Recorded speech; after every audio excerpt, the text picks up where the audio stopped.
If you like the story, you can support the author on Patreon. Link is in the description. Chapter 1.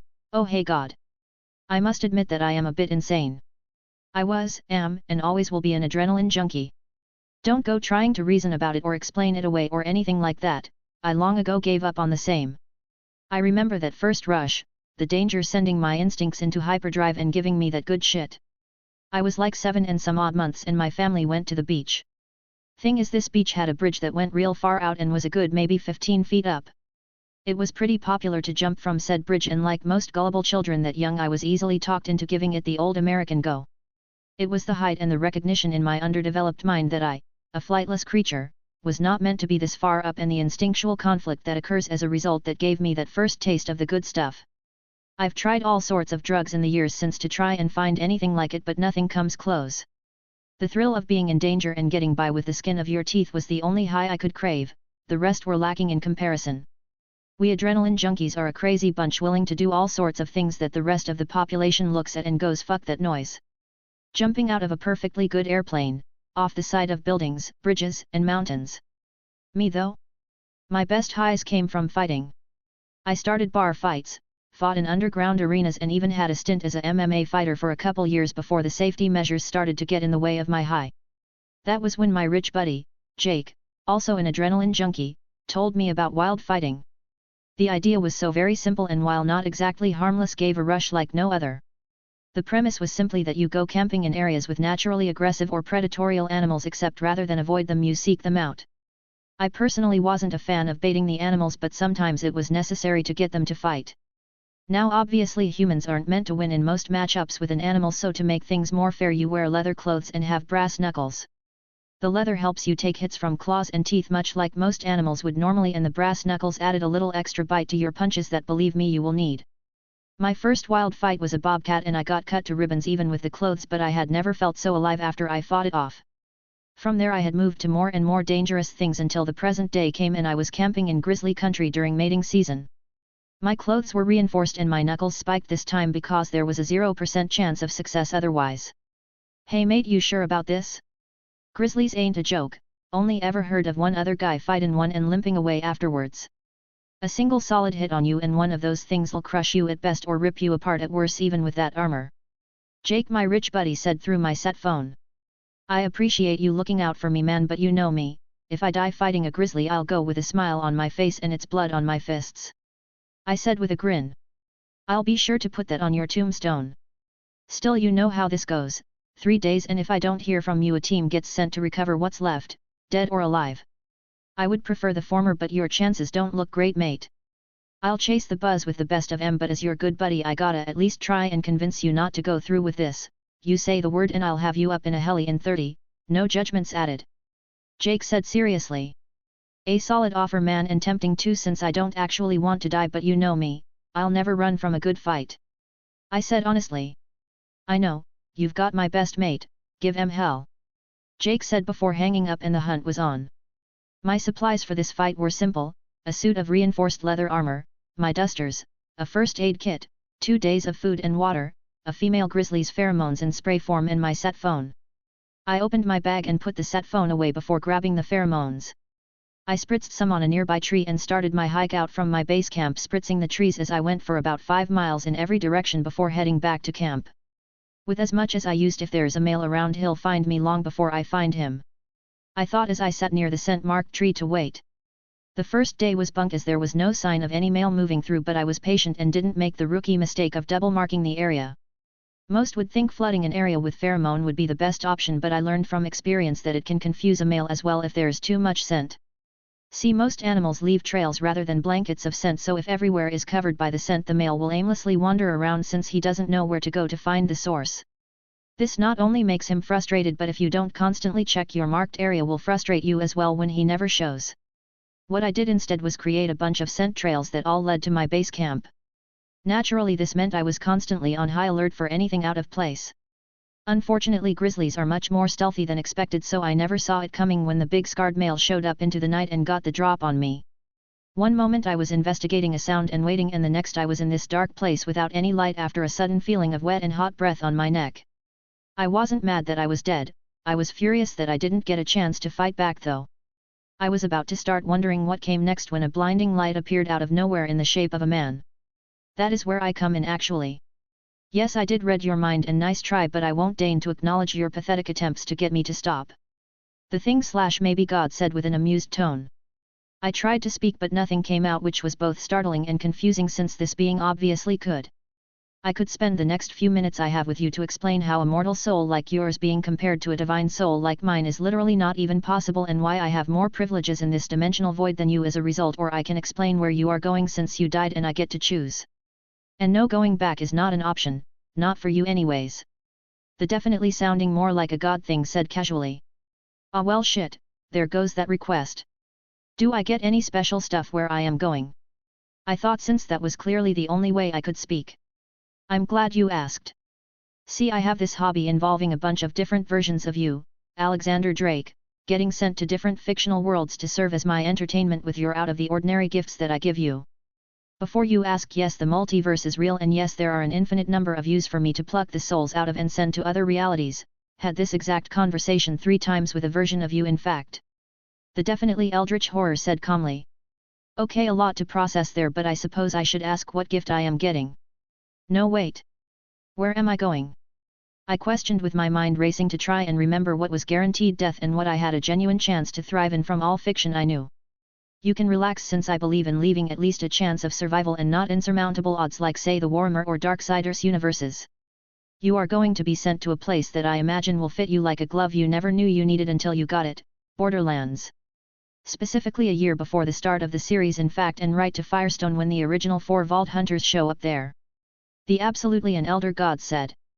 Wait. You said that I wouldn't be put up against insurmountable odds, but that universe is a fucking death sentence where everyone and everything wants to kill you and does when you are playing. I protested mentally.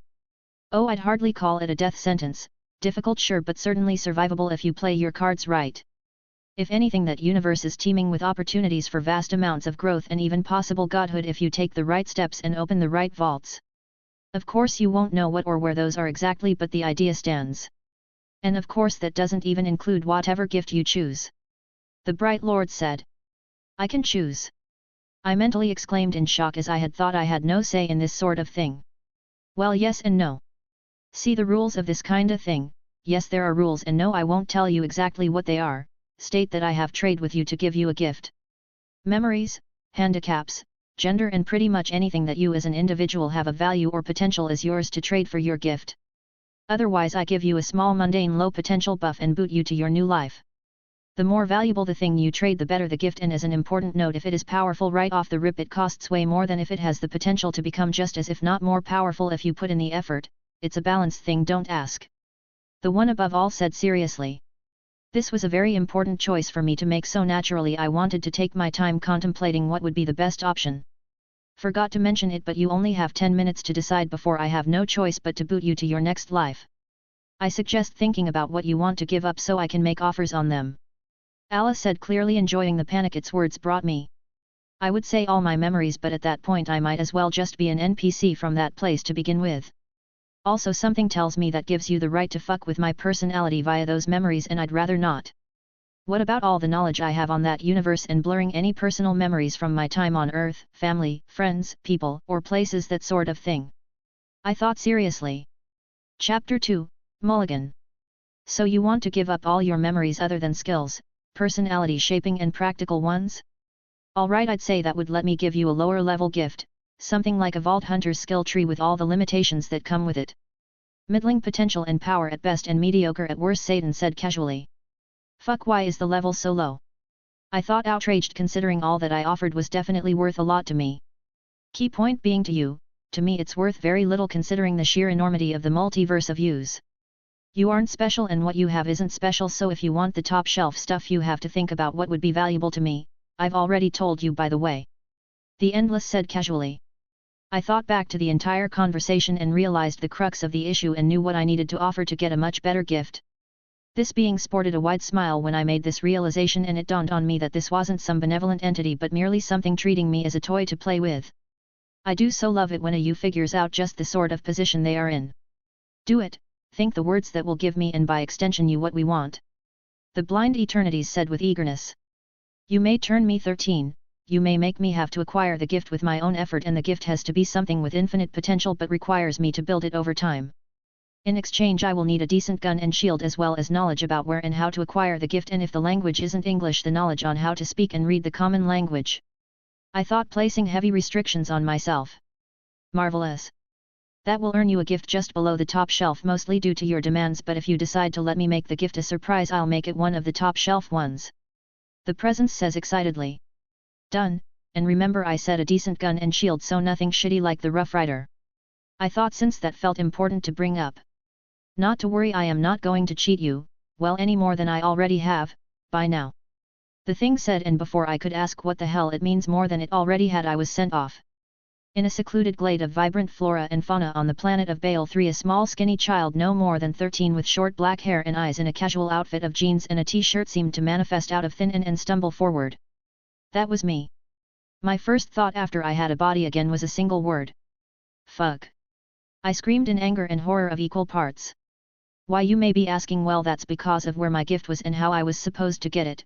Spoilers, I found out what the being meant before it booted my ass here. See, my benefactor had made my gift an absolute chore to get, and I mean in an extremely dangerous way rather than tedious.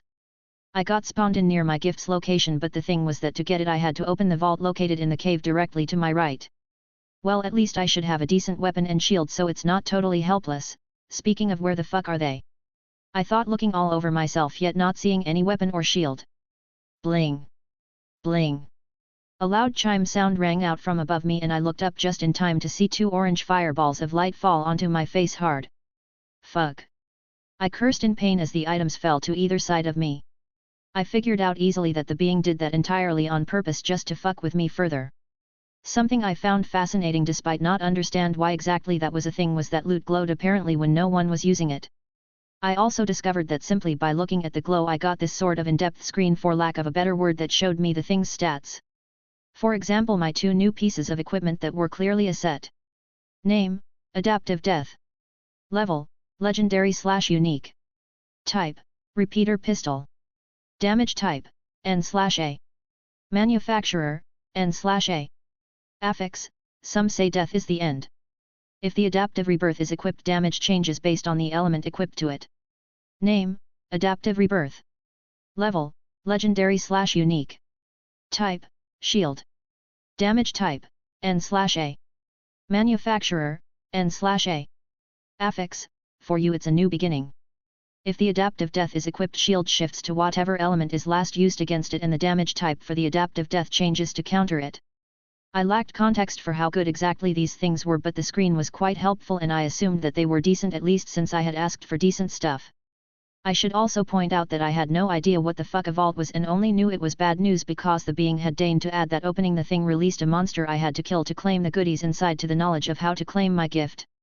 I have this nagging feeling that giving away my knowledge on this universe is going to come back to bite me in the ass. I already regret doing it since I have no idea what is and isn't normal. What did he say again? A year until I am forced to go somewhere else. I pecked my memory about it, but beyond the time frame the rest was missing, like my memory had burnt out holes in it.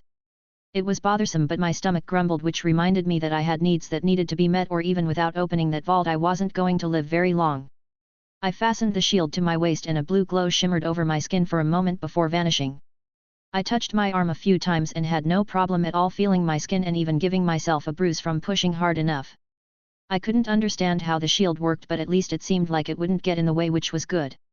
Equipment that hindered movement or your tactile sense, I learned from my previous experiences, were very rarely worth the added hassle. It was strange remembering skills, experiences, and basic practical knowledge like how to count, yet couldn't remember how I learned these things or why. I was simply drawing blanks whenever I tried, so I decided to cut my losses and accept that the past doesn't matter anymore but what I do from now on. As I was settling my mind, a low growl unlike anything I have ever heard filled the air. I quickly raised my black bayonet pistol that looked comically large in my small child hands and faced the source of the growl. From behind a strange blue-leafed palm tree stepped a strange feline creature about twice as big as me and that looked like it was made of wood with green vines and leaves growing out of its bark-like skin. I somehow immediately knew that this thing was called a prowler, which I brushed off as a normal thing for this place. I raised my hands to aim the gun at the creature's face and pulled the trigger. The ammo cylinder rotated as the hammer pulled back, and with a loud bang, the gun went off. The creature snarled as the bullet hit its head and seemed to cause the bark there to explode as the bullet exploded on impact. It wasn't dead though, so I squeezed the trigger another 2 times, which finally seemed to do the trick as the creature dropped. To my surprise, ammo popped out of the corpse with a white glow, which I must admit was certainly convenient. Now then, I hope the red gore and blood means this thing is edible. I thought as I used the bayonet of my pistol to field treat the thing with some mistakes, since its biology was like nothing I was familiar with. For starters, its skin was covered in a hard layer of bark and the vines growing from it fed on its blood through roots piercing the skin. The muscles were pretty standard for a large feline, but I had no idea what to make of the organs, so even if one of them was a miracle drug, I got rid of it all. No fucking way I was chancing that shit at the start of my new life. I gathered some dead leaves and branches from nearby before using the sharp edge of the bayonet to carve off feathers from a branch, which helped when starting a fire thanks to the oxygen flow and surface area. With my pile of burnable stuff set up, I looked around for a bit until I found a iron heavy stone that I started banging against the bayonet's side to create sparks, which quickly got a fire going. I stabbed some of the meat on a stick and held it near the fire to roast.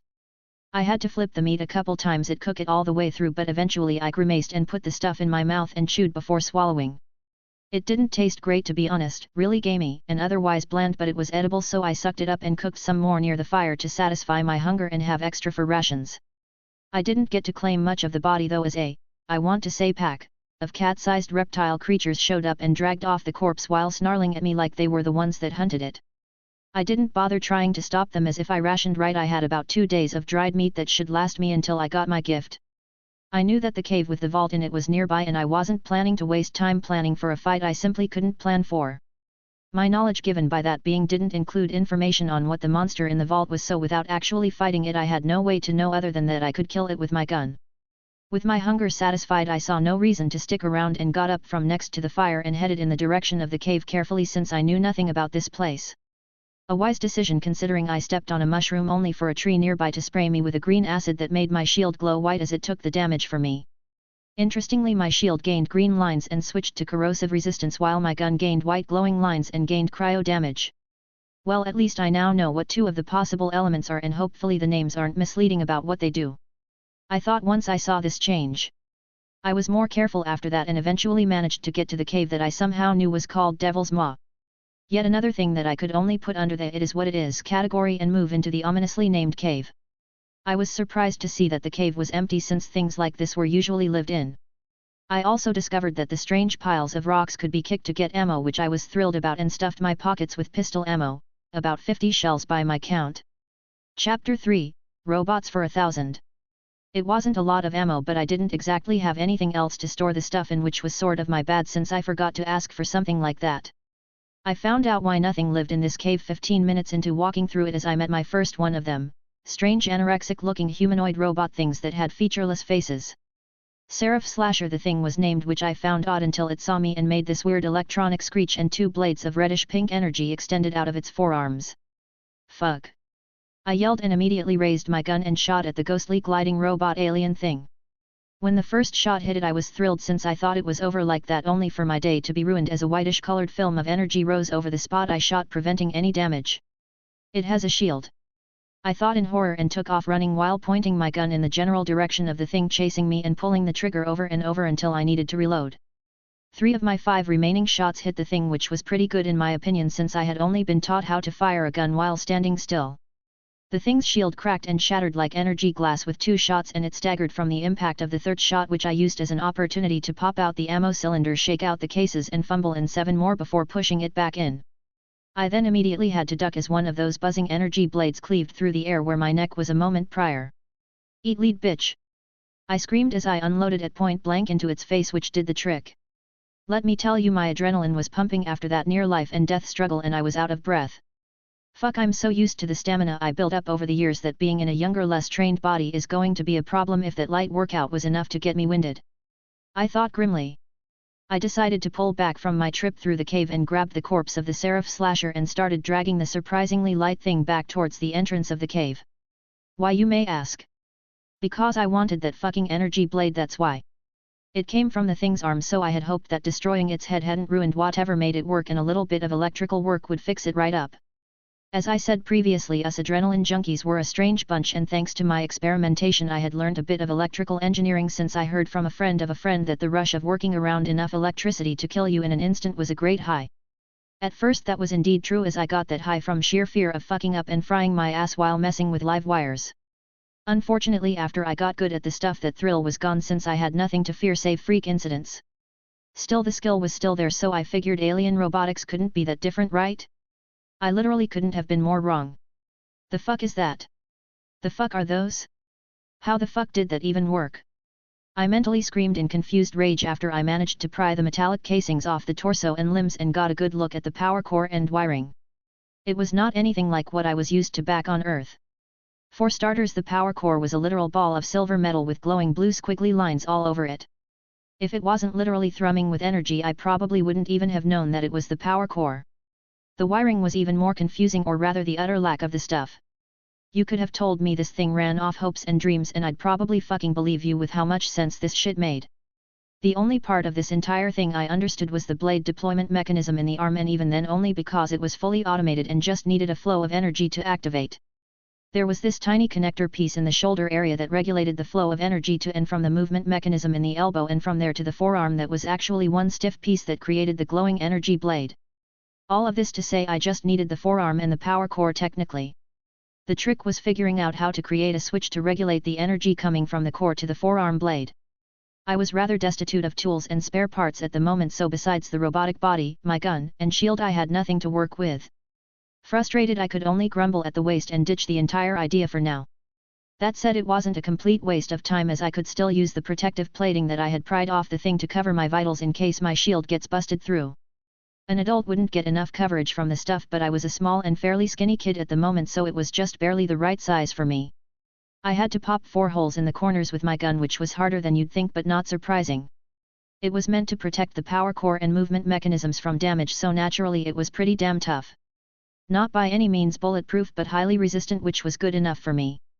Something I was coming to love about my gun's bayonet is that despite the abuse I was putting it through, the thing was still good as new and as sharp as a razor. Thanks to that wonderful implement of murder, I had a very useful tool for survival and to a degree crafting purposes. In this case, I used the blade to cut down some sort of purple thin grass that I proceeded to weave into grass ropes to fasten the armor casing to my chest, arms, and legs.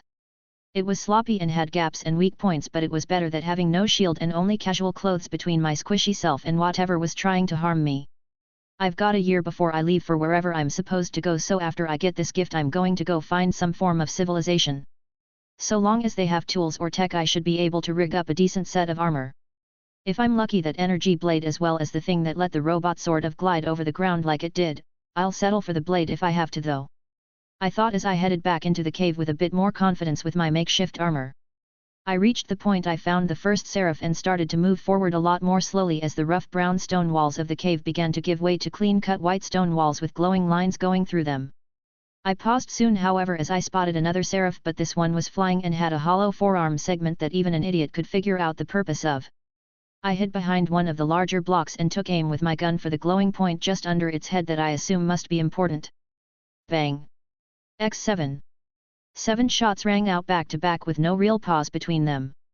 The seraph named Artillerist twitched as it detected the sound, but by then it was too late, as the 7 bullets all hit within 3 inches of the dead center of the thing's glowing neck area. Turns out I vastly overestimated how vulnerable an area that actually was for these things, as the first bullet shattered the shield of the thing and the rest killed and overkilled it as it fucking exploded in a shower of blue flamey goodness. Note to self: shoot the big obvious weak points. I thought with a chuckle. Admittedly, it wasn't much of a design flaw, since unless you snipe them like I just did, hitting that spot while the things were trying to murder you tenderly was probably really fucking hard. Even hitting a moving target at the range with any sort of accuracy without taking forever with each shot was already hard. But to get a bullseye while dodging an unpredictable target when you and it were moving quickly? That took skill I didn't have, yet. I knew my way around a gun, since any adrenaline junkie worth a damn did, but it wasn't my bread and butter. That was up close and personal type brawls. Put me in a fist fight against damn near anyone and I would dismantle them in at least 3 different ways. Still, while I don't remember anything about this universe, if I of all people asked for a gun, it meant that I truly understood that the things were vital to survival. I am willing to bet everything I'd be dead against the first seraph I came across after trying to punch through its shield. This meant that unless my gift turned me into Superman or some shit, guns were probably gonna be the most viable way forward for me. Moving on from the still chunks of my victim, I only came across one more seraph before I found myself in a massive chamber with huge statues with sharp angles that reminded me a bit of the robots I killed, and a broken stone archway at the far end that had a platform and an object laying right next to a raised pedestal. Walking up to the platform, I looked at the object next to the pedestal closely. Name: Bale 3, Vault Key. Description: a strange iridian object with the power to open the vaults on Bale 3. This vault key was in fact 3 pieces fused together into the shape of a ring about a foot across. I picked it up and I felt the rough metal that hummed with barely contained power. Welp, time to make yet another questionable life choice and release a monster to get superpowers promised by what is more likely than not some cosmic horror that decided watching me do this shit with a single gun was amusing. I thought with a sigh and placed the vault key in the pedestal. It sank right into the perfectly shaped divot and the pieces of the broken archway began to float up and slot themselves in place, perfectly repairing the thing. Immediately a black and purple swirling sheet filled the whole archway's frame. Seconds later a massive 3-fingered clawed paw reached out from within the sheet and grabbed the archway's side and pulls as the rest of the body attached to it appeared. The monster's full form was similar to that of an ape from Earth in that it had a single head, 2 arms, and 2 legs, but that was the only similarities shared. Each hand had only 3 claws and no thumb, and its skin was like that of a crocodile's with ridges and spikes of bone along its length. The creature's head was also a massive crooked fanged thing with a huge red slitted pupil eye in the center of its head. Colossus. Well, that's not good. Chapter 4, Strategy Bitch. Understatement of the fucking millennia, ladies and gentlemen. Not good didn't even begin to fucking cover the double shit sandwich I had decided to put myself in.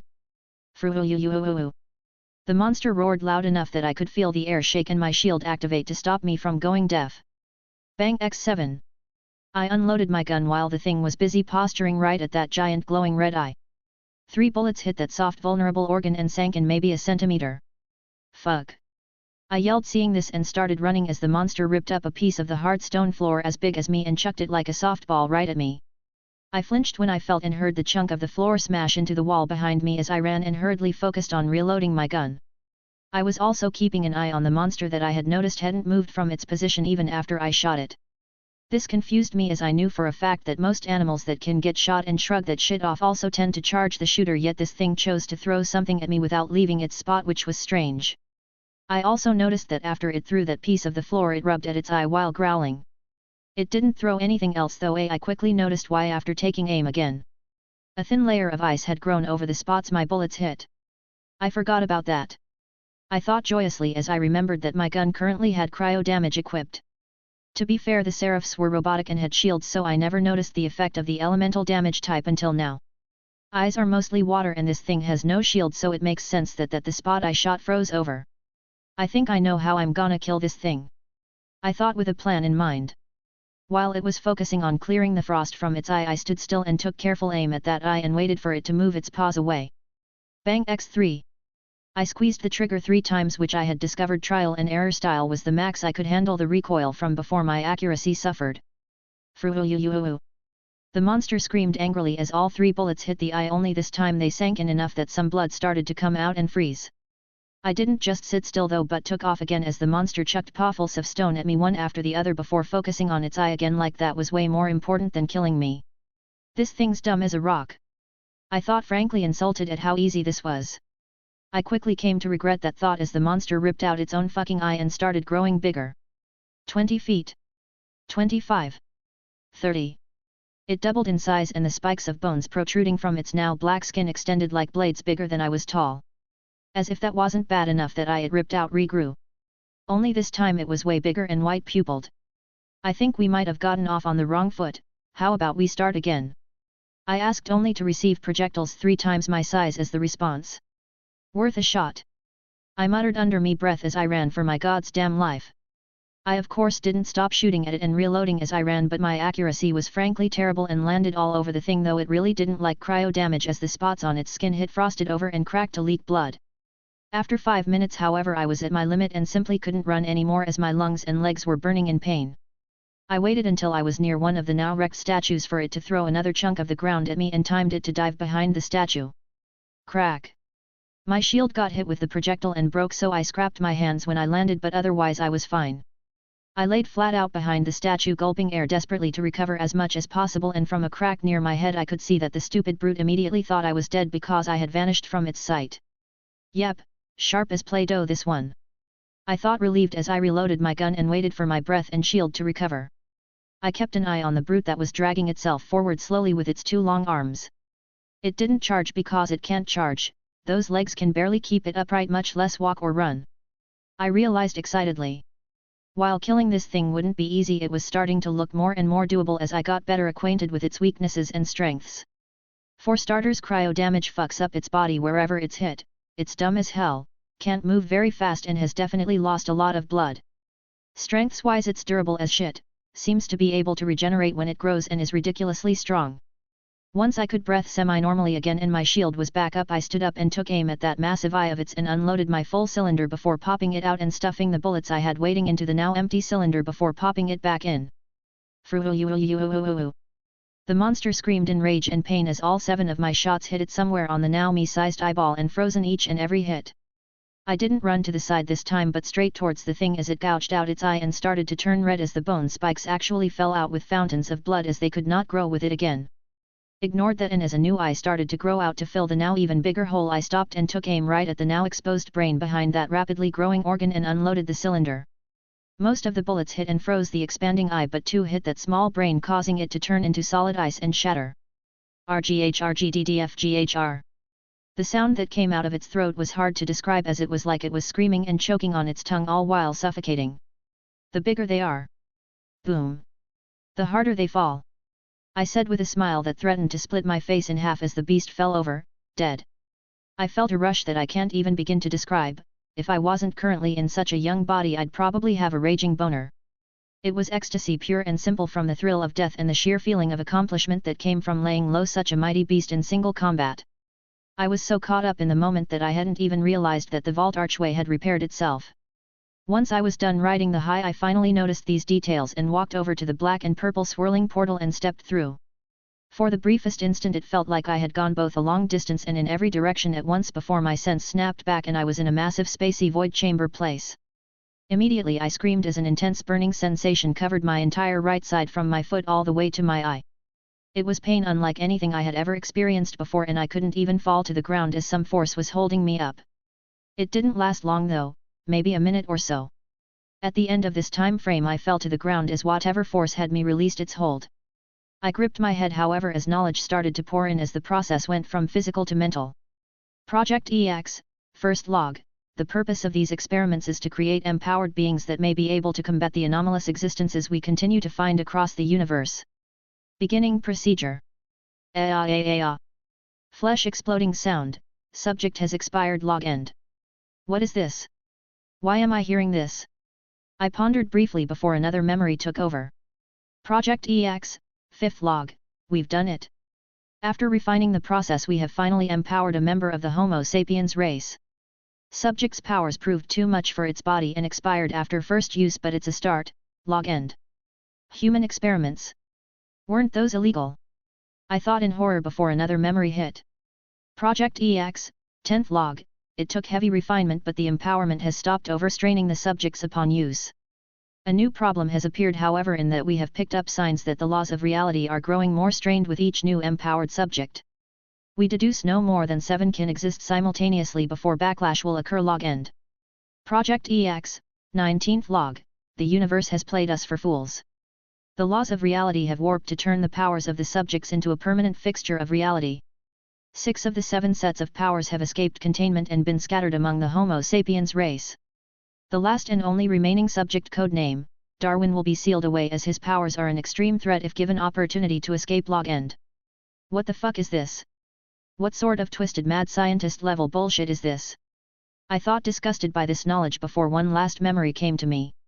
Project EX, final log. Hello subject Darwin, or I suppose whomever it is that inherited Darwin's powers. I leave these logs intrinsically linked to subject Darwin's powers, but after you finish assimilating them will vanish should another come to possess them.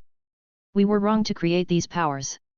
We know this now when it is too late to do more than seal them away.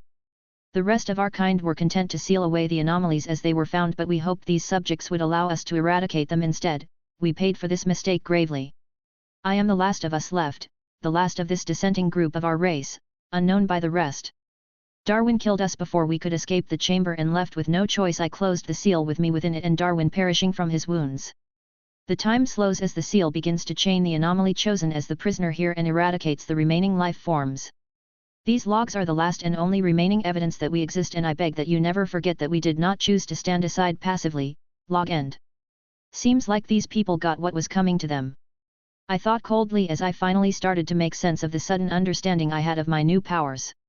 It was known as Phase Evolve and was roughly broken down into 4 parts that worked together to create a virtuous cycle of growth and power. The first part was Hunt, where I gained the life force of whatever died. This meant I lived longer and longer without aging the more I killed, but that was the most passive use of the stolen life force. The second part was Graft, where I could steal traits from anything I touched in exchange for the amount of life force it would take to adapt my body to accept those traits. The third part was Fuse, where I paid life force to fuse 2 or more traits I had together into a superior trait so long as the fused traits were similar. The final part though was insane. It was called Burn, and basically I could ignite my stores of life force in order to basically become temporarily immortal and drastically empowered. Chapter 5, No Place Like Home. In this new dangerous reality of mine, Burn's importance as a life-preserving method could not be overstated. If I ever got in a situation where I had to trade damage with a vastly superior foe, this could make me entirely unkillable for a short span of time. If I had one issue with this new set of powers, it was that I didn't have enough information to go off of. Like, I obviously wouldn't turn into a freakish monster from collecting traits, since that would have defeated the purpose of creating the powers. But at the same time the details were a little non-existent on what would happen when I stole traits for myself. There was much more than that too, as I wasn't sure how I'd know what traits something had, or even if I had enough life force to get said trait. There was a lot of information missing to give this power set well-defined structure, but I froze when I had a thought, a very possible theory.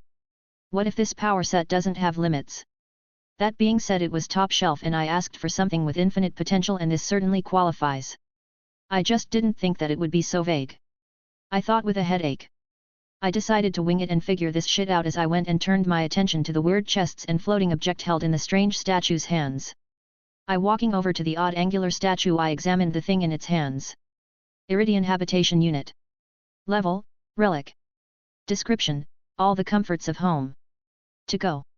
The object itself was this black metallic sphere thing with this beautiful amber glowing crystal in its center. Is that a fucking pokeball? I blurted in shock. I reached out and yoinked the thing off the statue's hands without hesitation and with more than a little greed. I grimaced when it started to glow amber orange and stick to my hand, even though I tried to get rid of it like a cat with tape on its paw at first. Wait, it doesn't hurt. I froze as this thought hit me. Lifting my hand up to stare at the thing, I saw some orange bar-shaped lights on the side of the ball that were slowly filling up. User binding, or is it recharging somehow? I wondered curiously.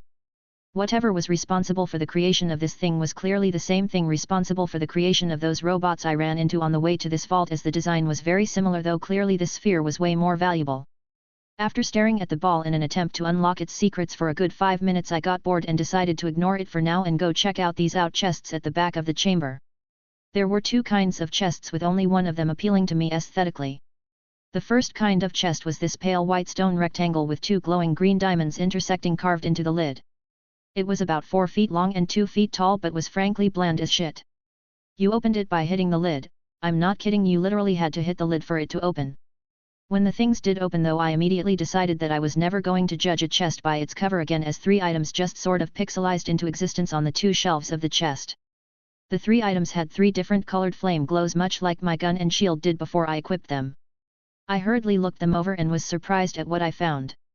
Name, TR-386 Berserk Rifle. Level, Common. Type, Combat Rifle. Damage Type, Explosive X1. Manufacturer, Torg. Affix, N/A. Name, ML1183 Vicious Scattergun. Level, Rare. Type, Shotgun.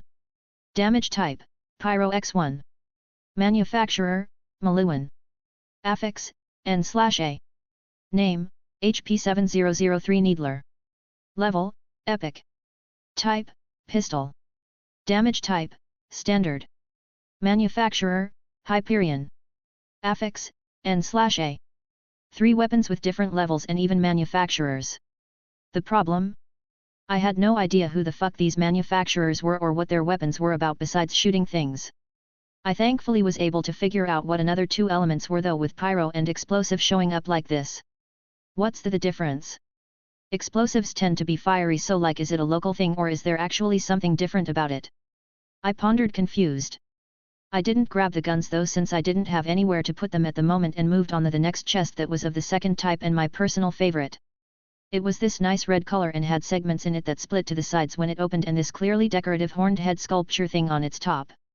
When it opened, the internal layout also proved different than the previous chest, as there was a single large shelf in the middle and two smaller shelves that unfolded up into the sides. Once again there was guns inside the chest that manifested from thin air, but nothing legendary level. The same applied for the last two chests in this chamber, though I did notice that the glow, despite being the same color for some of the guns, was also larger, which I assumed meant they were the better weapons. Brrrring. A sort of chiming sound rang out from my hand and the sphere stuck to me fell with a tink. That startled me. I forgot I was even holding that. Time to see what this thing's about then. I thought as I picked up the sphere and started pressing and trying to twist different parts of it to figure out how the fuck it worked. Turns out that big obvious amber gem part was a button, and once it clicked, the most fascinating thing happened. It shot out of my hand. Defied gravity and everything as it shot through the air before going through the portal of the vault, leaving me standing there speechless. Get the fuck back here! I roared angrily, thinking my loot was making a break for it. In hindsight, not my finest moment, but to be fair, I had no idea how this alien tech worked at the time. Anyways, I left the vault and immediately my new powers went haywire, as it was suddenly like a very annoying voice screaming in my head to take the life force of the giant monster corpse and that it had some great traits. That shit was disorienting as all get out, since I wasn't expecting it, but I managed to stuff that new instinct down to a manageable level. Once that was done, I was surprised to see a small black metallic archway with a familiar ember button at the top, not far from the vault's still open portal that looked like a mini vault. Is that what the ball turned into? I wondered in surprise. Shrugging, I didn't hesitate to walk right into the portal to see what was up with that whole thing. What I discovered was amazing on so many levels I had a hard time processing it. To start, I suppose I should clarify that the inside of this mini vault was an entire building that was easily able to house a small platoon. I, as the registered owner of this whole alien smart house, got this sort of tour/tutorial of the place when I first got here, which was shocking as hell but super welcome, since learning by trial and error sucks. It had built-in waste disposal rooms, bathrooms, and even running clean water in hot, cold, and every temperature between. My favorite part though had to be the alien food maker thingy in the largest room, that was a big amber orb thing on a metal stick lever that you grabbed and thought of whatever food you wanted before pulling it down. Glowing orange and black alien projector beam things would then pop out from the wall and sort of 3D print whatever food you had been thinking of. A bit of a downside though was that you couldn't come back for seconds, since the food creator thing had to recharge for a whole 24 hours even if you had it make you a single chicken nugget. Kinda stupid, I know, but I wasn't the one who made the thing, so what can you do? Still, if you ordered a bunch of food right from the start, it wasn't a problem, so I guess it worked out anyways. In case you were wondering, I got a Salisbury steak with portobello mushrooms and Havarti mac and cheese for my first meal, so worth it. Moving on from the food creator thing, this place had a grand total of 12 rooms, with 5 being purpose rooms according to the tour/tutorial and the rest being spare rooms that were totally empty, so I could do whatever I wanted with them. The 5 purpose rooms were a herbarium, a menagerie, a simulacrum training space, and a spatio-translocator map room, but my personal favorite was the crafting/tinkering room. The first and second of those rooms had an input menu in each particular specimen containment and care unit that let you adjust the parameters to be ideal for keeping whatever you put there alive and thriving. Did I forget to mention that this entire place looked like it was made for giants? I'm talking 20-foot ceilings, and each room being large enough to play baseball in. The third room was, for lack of a better description, the fucking Matrix training room, in that it created hard light enemies that reacted and acted like normal enemies. I very much plan to abuse the shit out of this feature for the next year to shore up my massive weakness to running and gunning with any sort of accuracy. The fourth room was lacking any tools but had a waist-high workbench table and a matter-to-matter form reconstitution gizmo thing that deconstructed whatever I gave it into its base materials and remade them into whatever I wanted of the same stuff. This meant while I might not have any tools or parts at the moment, I could use this to make them as needed, so long as I fed it the right materials and knew what the hell I needed and how it was made. Finally, there was the spatio-translocator map room, or the teleporter room as I like to call it. Built-in motherfucking fast travel for the win. In all seriousness, the way it worked was that I could set up my mobile home here at a spot, designate that spot as important using this room, and from literally anywhere in the universe teleport the entire place to that spot from this room, Not super useful at the moment since there was only a single place marked as important by default and I had no idea where the fuck it was, but in the future, game changing. My only real gripe with this porta-home would have to be that it was almost entirely barren smooth grey stone. No furniture, tools, decorations, not a damn thing that wasn't built into the place. Still, despite that, I didn't mind at all because, like the description said before I grabbed it, all the comforts of home, to go. The potential for that was there so long as I was willing to put in the effort to fit the place out. First things first though, I need to go power up from the dumb giant outside, I thought with an excited grin. Chapter 6, I have the power. I left my house after that and hit the amber button at top of the archway, which caused the portal to vanish before the sides of the archway folded and shifted until it was back in its nice neat sphere form the size of a coconut. I caught the sphere as it went to fall and held it in my left hand while stuffing my gun under my jeans waistband since I didn't have a holster. I then walked over to the corpse and placed my right hand on it. Alright, so how does this work exact? Whoa. Colossus. Life Force, 12,811 units.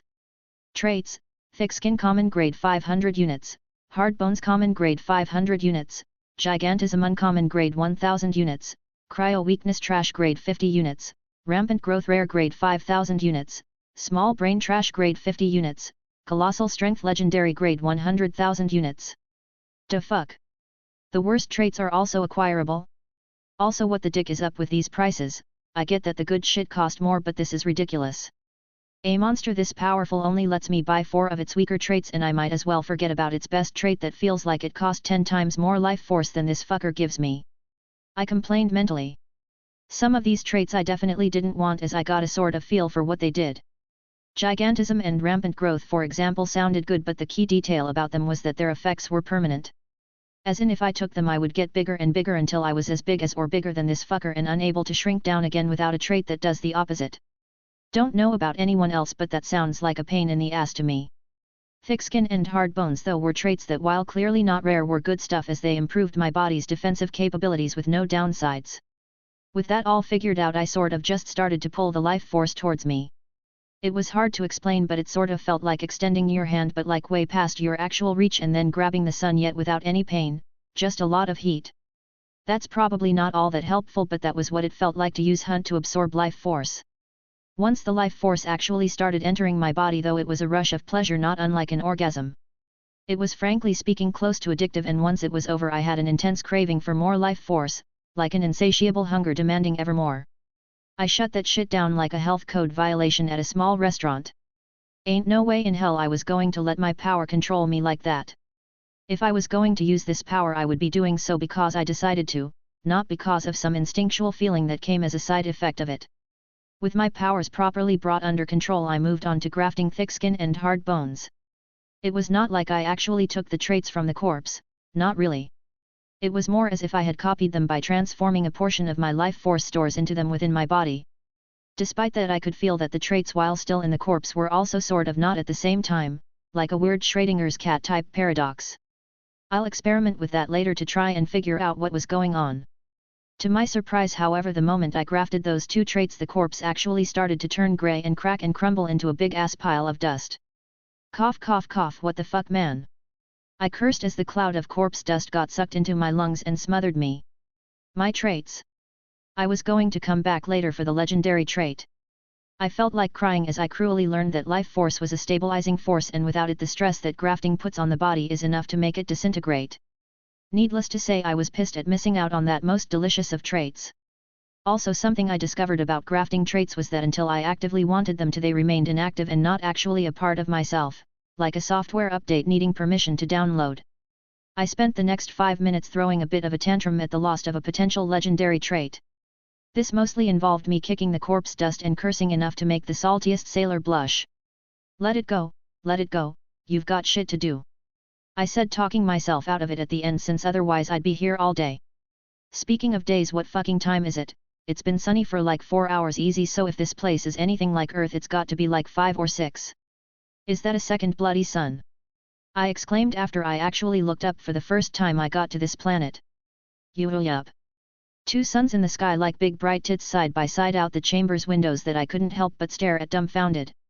I knew it should theoretically be possible for a habitable planet to have 2 suns or more, but to actually see it, well it's hard to accept. Fuck it, I don't care enough to fry my brain cells trying to figure this shit out, if it works it works. I muttered, shaking my head. I activate my house again, but instead of going inside I grabbed the bone spikes that had fallen out of the monster during the fight and thus not turned to dust just now and tossed them into the portal. I had hoped that they would have had that legendary trait, but, alas, they did not. Instead it was just sturdy bones, common grade 500 units, which I grabbed from one of them. Interestingly, I discovered that hard bones and sturdy bones were compatible for fusion at a cost of about 1,000 units. It was a kinda steep price, but I was curious and did it anyways just to see what would happen. Besides the sudden hollowness from so much life force getting consumed, I sort of felt the two traits blur, I suppose is a good word for it. They blurred before melding into each other to form a new trait that was qualitatively better than both dense bones uncommon grade. The new uncommon grade trait felt heavier, I suppose was a good way to describe it, than the common grade thick skin trait. Obviously a higher graded trait was worth more than a lower graded one, but I wasn't quite sure where the distinction between each grade was. Questions for later. Now to get my loot from the vault back to my house, I thought as I went through the vault's portal. I stuffed my arms with my guns still sitting in their chests and waddled my awkward self back through the portal and into my house. I dropped the guns before going back into the vault and trying to move one of those nice-ass red chests, but that shit easily weighed twice as much as I did wet and didn't budge. Ah well, can't win them all, I thought, giving up, and after one final sweep declared this vault empty. Leaving the vault I walked over to the pedestal and retrieved the key which depot-ward the archway closing the portal. I then walked into my house and got to work storing stuff in different rooms based on what it was. The key went into one room, guns another, and the bone spikes a third room. Once that was done I closed my house up and headed back out the cave that led to this chamber to collect the robots that I destroyed getting here. Just because I got superpowers didn't mean I didn't still want an awesome laser blade. Something I discovered and was amazed by was that the robots lacked life force but did have traits. Seraph Slasher/Artillerist. Corrosion resistance uncommon grade 1000 units, Hive mind common grade 500 units, Shock weakness trash grade 50 units, Metal form, Iridian, rare grade 5000 units, Energy projection epic grade 20,000 units. Ooh fuck. I hoped that the traits would be good, but how the fuck am I supposed to pick which ones to take when more than one is so damn good? I thought in mental anguish over the choice laid before me. The traits that were good were great and the traits that were bad were equally sucktastic. Corrosion resistance was found on all three of the robots, so wasn't really a problem as far as sacrificing one of the things was concerned, but energy projection was found only on the artillerist's parts and also like twice as much life force as I currently had. The other three traits had heavy negative aspects to them according to my powers, with one of them being a straight up debuff to myself. Metal form, Iridian, was the one trait that was possibly even lethal to me, since metal tends to not be alive, and well, I sort of preferred to stay alive. Rather than risk it, I stuffed the three robots in the room with the vault key for later when I saved up enough life force to get both the traits I wanted. I suppose I should integrate the two traits I have waiting before I go looking for civilization, hey? I thought, and gave said traits a mental nudge. SSSSSSSS. I hissed in pain as my skin began to writhe and darken slightly while it felt like my bones were snapping and healing over and over again. It certainly sounded like that was what was happening too, as the cave echoed with a crackling sound not unlike a campfire but constant and fainter. This feeling only lasted a few seconds, but every goddamn instant of it sucked. As if that suffering wasn't good enough, I now felt sluggish and had trouble moving because my every bone now weighed more than before by a good bit and my muscles weren't strong enough to handle it without straining slightly. Note to self, get strength trait of some sort ASAP, also get to a safe location before integrating new traits. I made a mental note for later as I dragged my now sluggish self forwards. Leaving the cave after a while, not sure how long exactly, I couldn't help but look around predatorily as there was just so much life force and traits for me to possibly harvest. How could there not be in such a clearly thriving jungle/forest? I drew my pistol and confidently walked out of the cave and into the vibrant greenery, not bothering to hide my desire to kill, to hunt. It didn't take long for me to find a dark blue shelled insectoid creature that reminded me a bit of a stag beetle, except the size of a cat and with a horn that had a razor-sharp edge to it like a sword. Bug, I identified it as and didn't hesitate to raise my pistol and pop a cap in the gaps between its natural armor. It was still twitching when I laid my hand over it and my new green tattoos started to glow. Bug. Life Force, 137 units. Traits, Exoskeleton common grade 500 units. Blade horn uncommon grade 1000 units, fragile internals trash grade 50 units, multilimbed common grade 500 units. I wasn't a huge fan of the traits or the pitiful amount of life force the kill gave me, but I did like the shiny edge that the horn had and cut the head of the thing off and tossed it in my house. Still, life force was life force, so I harvested the corpse before continuing my hunt. Chapter 7, Drastic Changes. I had to admit that this place had colors if nothing else going for it. Vibrant reds, blues, greens, yellows, and I even saw some purples in a couple of the local flora. The fauna were also something else, like you could see the leaps in evolutionary directions they took, and as I got more familiar with the environment, why they took them.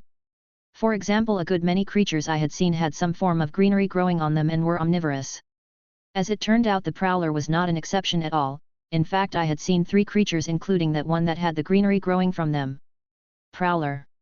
Life Force, 492 units. Traits, Symbiosis, Plant, Uncommon Grade 1000 units, Predatory Muscles Common Grade 500 units, Barkskin Uncommon Grade 1000 units, Bond Dependence Trash Grade 50 units, Keen Nose Common Grade 500 units. Charger. Life Force, 735 units. Traits, Symbiosis, Plant, Uncommon Grade 1000 units, Bond Dependence Trash Grade 50 units, Barkskin Uncommon Grade 1000 units, Tough Skin Common Grade 500 units, Hard Teeth Common Grade 500 units, Poor Vision Trash Grade 50 units, Keen Hearing Common Grade 500 units. WOMP, pronounced WOMP. Life Force, 1155. Traits Symbiosis, Plant, Uncommon Grade 1000 units, Bond Dependence Trash Grade 50 units, Thick Skin Common Grade 500 units, Sturdy Muscles Common Grade 500 units, Poor Vision Trash Grade 50 units, Keen Hearing Common Grade 500 units. Poor Smell Trash Grade 50 units, Bloodthirsty Rare Grade 5000 units. If the prowler was a feline with bark-covered skin and vines growing from it, the charger was the same thing except in boar form and like twice as big. I don't mean just fatter either, but in all regards, taller, wider and longer. They also had a wicked sharp sense of hearing but piss-poor vision. Their teeth were also much thicker than usual and darker, as well as possessing 2 long sharp tusks. From my second encounter with a prowler, I took the Life Force, Keen Nose and Predatory Muscles traits before leaving the dust behind. My encounter with the charger though netted me the Life Force, an extra tough skin, hard teeth and keen hearing traits. I killed both with headshots. As it turned out, shooting something in the face tended to kill it pretty damn fast, who knew?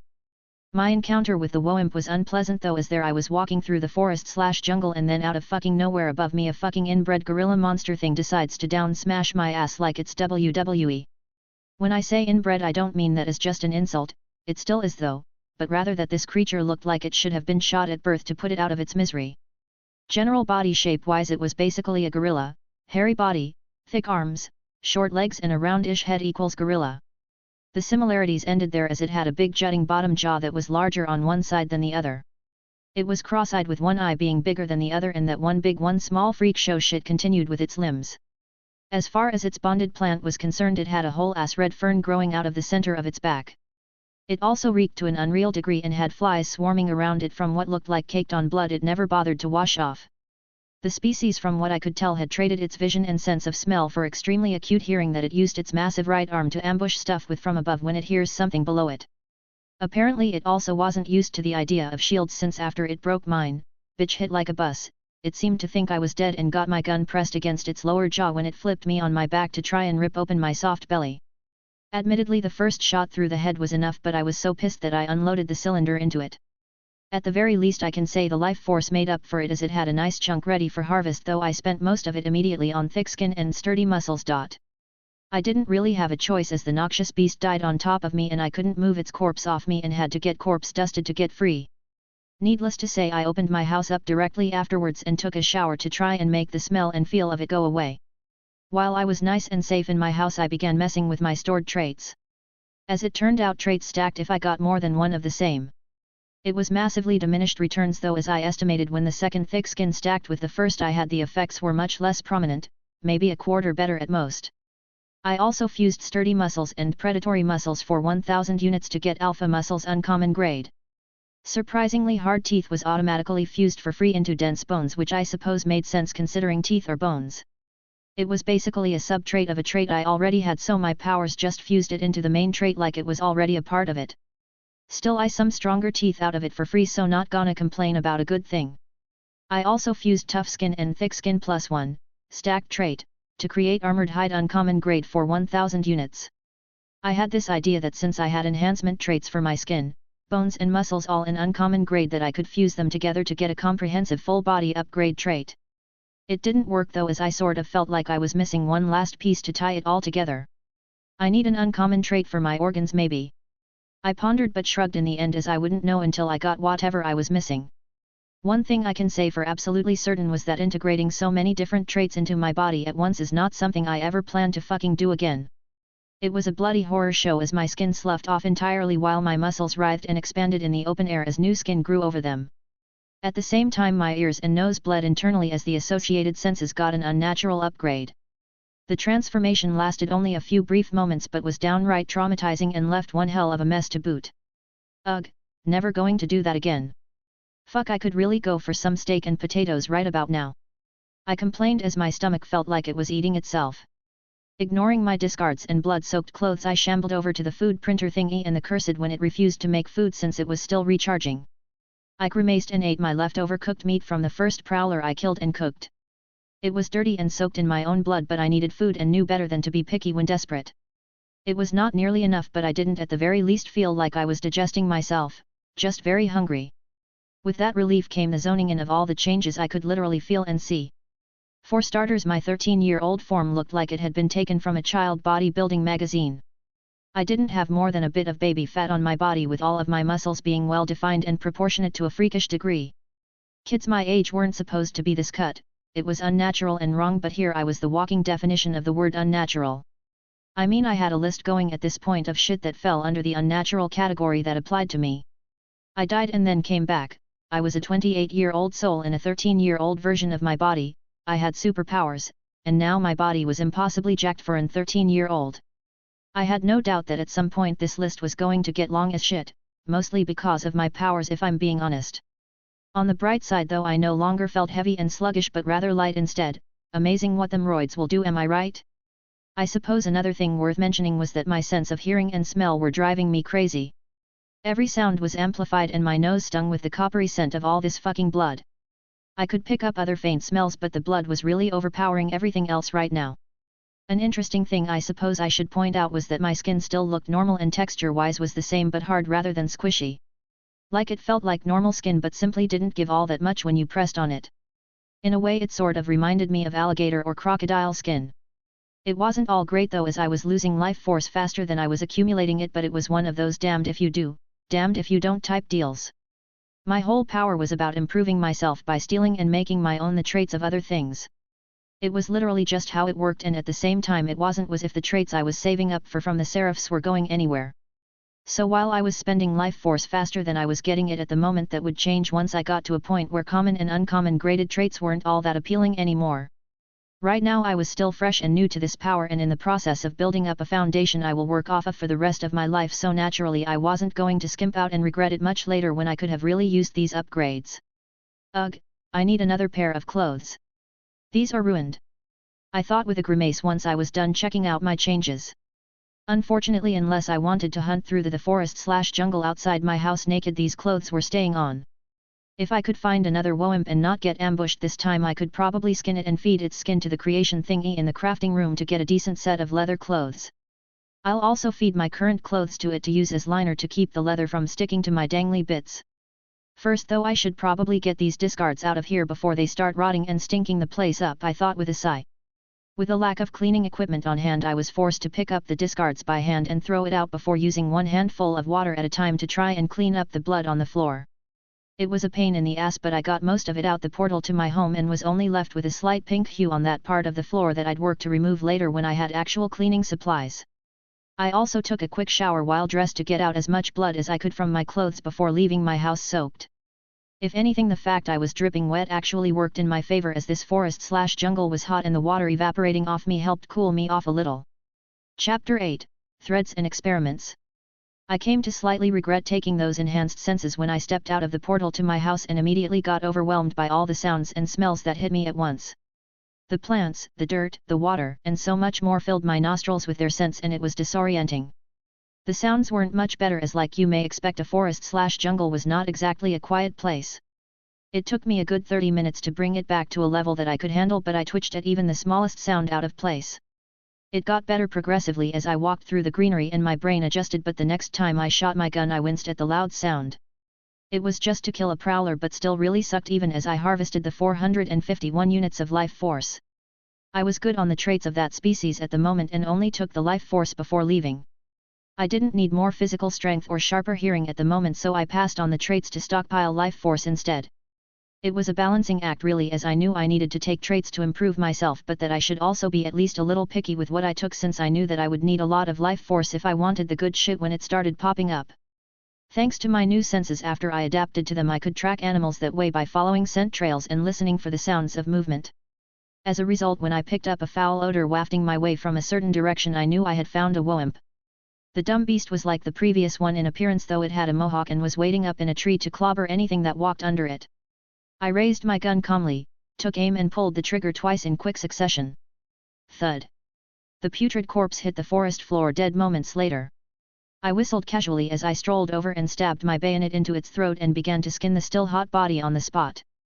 The disproportionate nature of the species biology and the plant on it made this process a chore, but in the end I had a mostly intact hide. While I was still hungry, I wasn't going to eat something that lived in filth like this, and merely harvested the nice 949 units of life force and left, since I didn't want to find out if something could just casually stroll into my house through the portal if I left it open right next to this bloody and dead womp. Once I was a good distance away, I opened up my house and went straight to the crafting room. The creation thingy was comprised of 3 parts, that I could see. The first was a black and glowing orange square sliding drawer that was what took the materials. The second was an amber knobbed lever like with the food creation thingy that interfaced with the person touching it, me, and told them what materials it had and how much it needed for whatever you wanted it to make. Unfortunately, I also discovered that much like the food creator thing, this device also had a cooldown, though a much lower 4-hour one, since you had to provide materials, which cut the cost considerably. Anyways, the final part I could see was a sort of set of square black and glowing orange rings that were in the wall to the other side of the lever. I walked over to the depositor drawer and stuffed in the womp hide, waited for it to get accepted, then started to strip. I was totally bald underneath it, but I wasn't surprised since I had lost all of my skin previously, which took my hair with it. I tossed all of my clothes down to even my shoes into the depositor and then left, since I wanted to get clean before I put on new clothes. Come out, damn it! I cursed in the shower as I furiously scrubbed at the dried blood on my skin to try and get it off. It wasn't going well. I even had the water at almost dangerously hot temperatures to try and get the scum off, but it was stubbornly clingy to me. It didn't help that I lacked anything abrasive to scrub at it with, as well as soap, and was just using my hands. At some point I just had to accept less than perfectly clean and move on with small specks of dark-colored dried blood on various points of my body. Thankfully, without hair to hold it, the water just ran right off me and I dried out very fast. Walking over the smooth stone floors to the crafting room, I entered the room and headed straight to the maker thingy. Alright, so first I'll have the hide shaped into a set of leather armor like I was used to on Earth, then remove the crotch and replace it with denim and a zipper. Layer the legs with denim on the inside and create hard rubber solace with grip groove, add holster for gun on right hip, then layer the top with the cotton of my shirt. Plate with iridium metal on the forearm, upper arm, chest, thighs, and shins. I thought setting my specifications.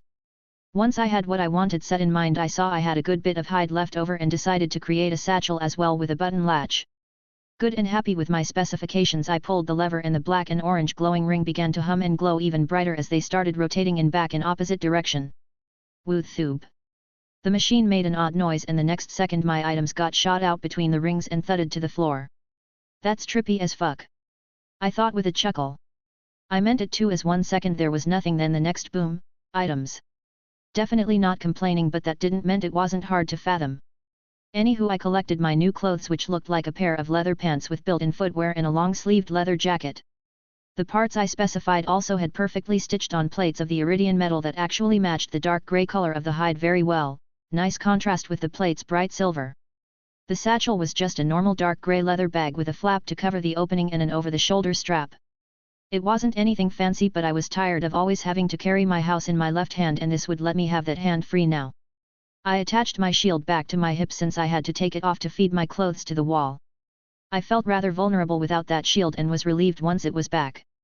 For the coup de grace, I holstered my gun at my hip and grinned. Alexander Drake, badass wilderness explorer, slayer of monsters. I struck a pose before bursting out in laughter that I hadn't realized I needed. I had been rather high-strung since I found myself in this new crazy place after meeting what can only be described as a god because I fucking died to a sneaky grizzly I probably should have seen coming but hadn't because I was overconfident. If you had told me I'd be in this situation even a single day before it happened I'd probably would have beaten you within an inch of death before leaving you to die in a ditch somewhere thinking you were some lunatic trying to insult me. I wasn't new to taking lives. I'm not proud of it but sometimes underground fights don't go so well or your opponents didn't like that they lost and try to get even outside the ring. One thing leads to another and well eventually your rich buddy has a clean-up crew show up and make the dead guy disappear. At some point I had killed so many people who got unlucky or thought to get even for some supposed slight that it didn't even faze me anymore when I did it. Whoops. Didn't mean to let my mind wander there like that. Anyways laughing like that had helped me unwind a bit, unclench that ass as it were. You know it's amazing what a new outfit will do for your self-confidence. I was focused and in the zone when I walked out of my house with this new set of threads. Now that I wasn't so uptight I was also able to register the little things I had been neglecting such as the small insects and avian species nearby. Reaching out I grabbed a small blue and yellow slug off a tree and activated my powers. Newt Slug. Life Force 30.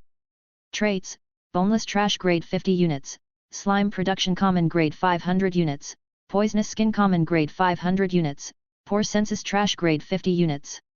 While I couldn't take the life force of the slug since I hadn't killed it I discovered that didn't mean that I couldn't copy any of its traits, not that I would as all of these had huge negative issues involved in them. Like poisonous skin that meant blowjobs would end badly in the future, totally not worth it. Still the sheer importance of this discovery couldn't be understated as it meant if I ever found someone or something with a trait I wanted I didn't have to kill them to get it. I'll need to test how my copying of a trait will affect a living thing though so I don't accidentally kill them in the process or worse leave them brain dead. I thought as I deactivated my powers and put the slug back on its tree. It was a bit tricky but I managed to track down a nest of 7 prowlers and kill all but one of them. The last was a young one that was just as hostile as the rest so I didn't feel bad about grabbing it by the back of the neck and using it for my experiment. It squirmed and hissed angrily but I ignored it as I activated my powers and focused on the only trait I wanted, predatory muscles for 500 units. I grafted it without hesitation and watched to see how it would affect the creature. The answer was that it didn't really have any effect on it. It was more like my life force stash flowed into the thing made a copy of the trait and then I got that copy, no messy process or backlash for the creature at all. If anything it actually did it some good as I felt its total life force rise from 171 to 202. I see. So I lose some life force during the process which bolsters the target's own life force. Does this mean I could just directly infuse life force into a creature to make it more powerful? I pondered and decided that since I was already conducting unethical experiments I may as well go further. My tattoos thrummed and red energy began to rise off of my arm as I sent a small amount of 500 units of life force into the very unhappy kitty. It stiffened immediately and I watched as its body began to balloon. Shit! I shouted and tossed it hard. Splat! The thing blew up violently and I only just barely avoided the wide area of blood splatter. Okay, so probably should have known that putting almost 2.5 times its life force into it would go badly, that's my bad. I thought with an embarrassed look. Chapter 9, First Contact.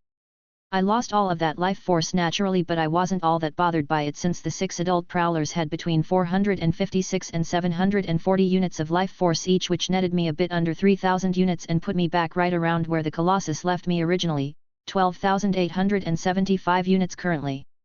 Perhaps it was because it was a cub and thus its body wasn't developed enough to handle that sort of power.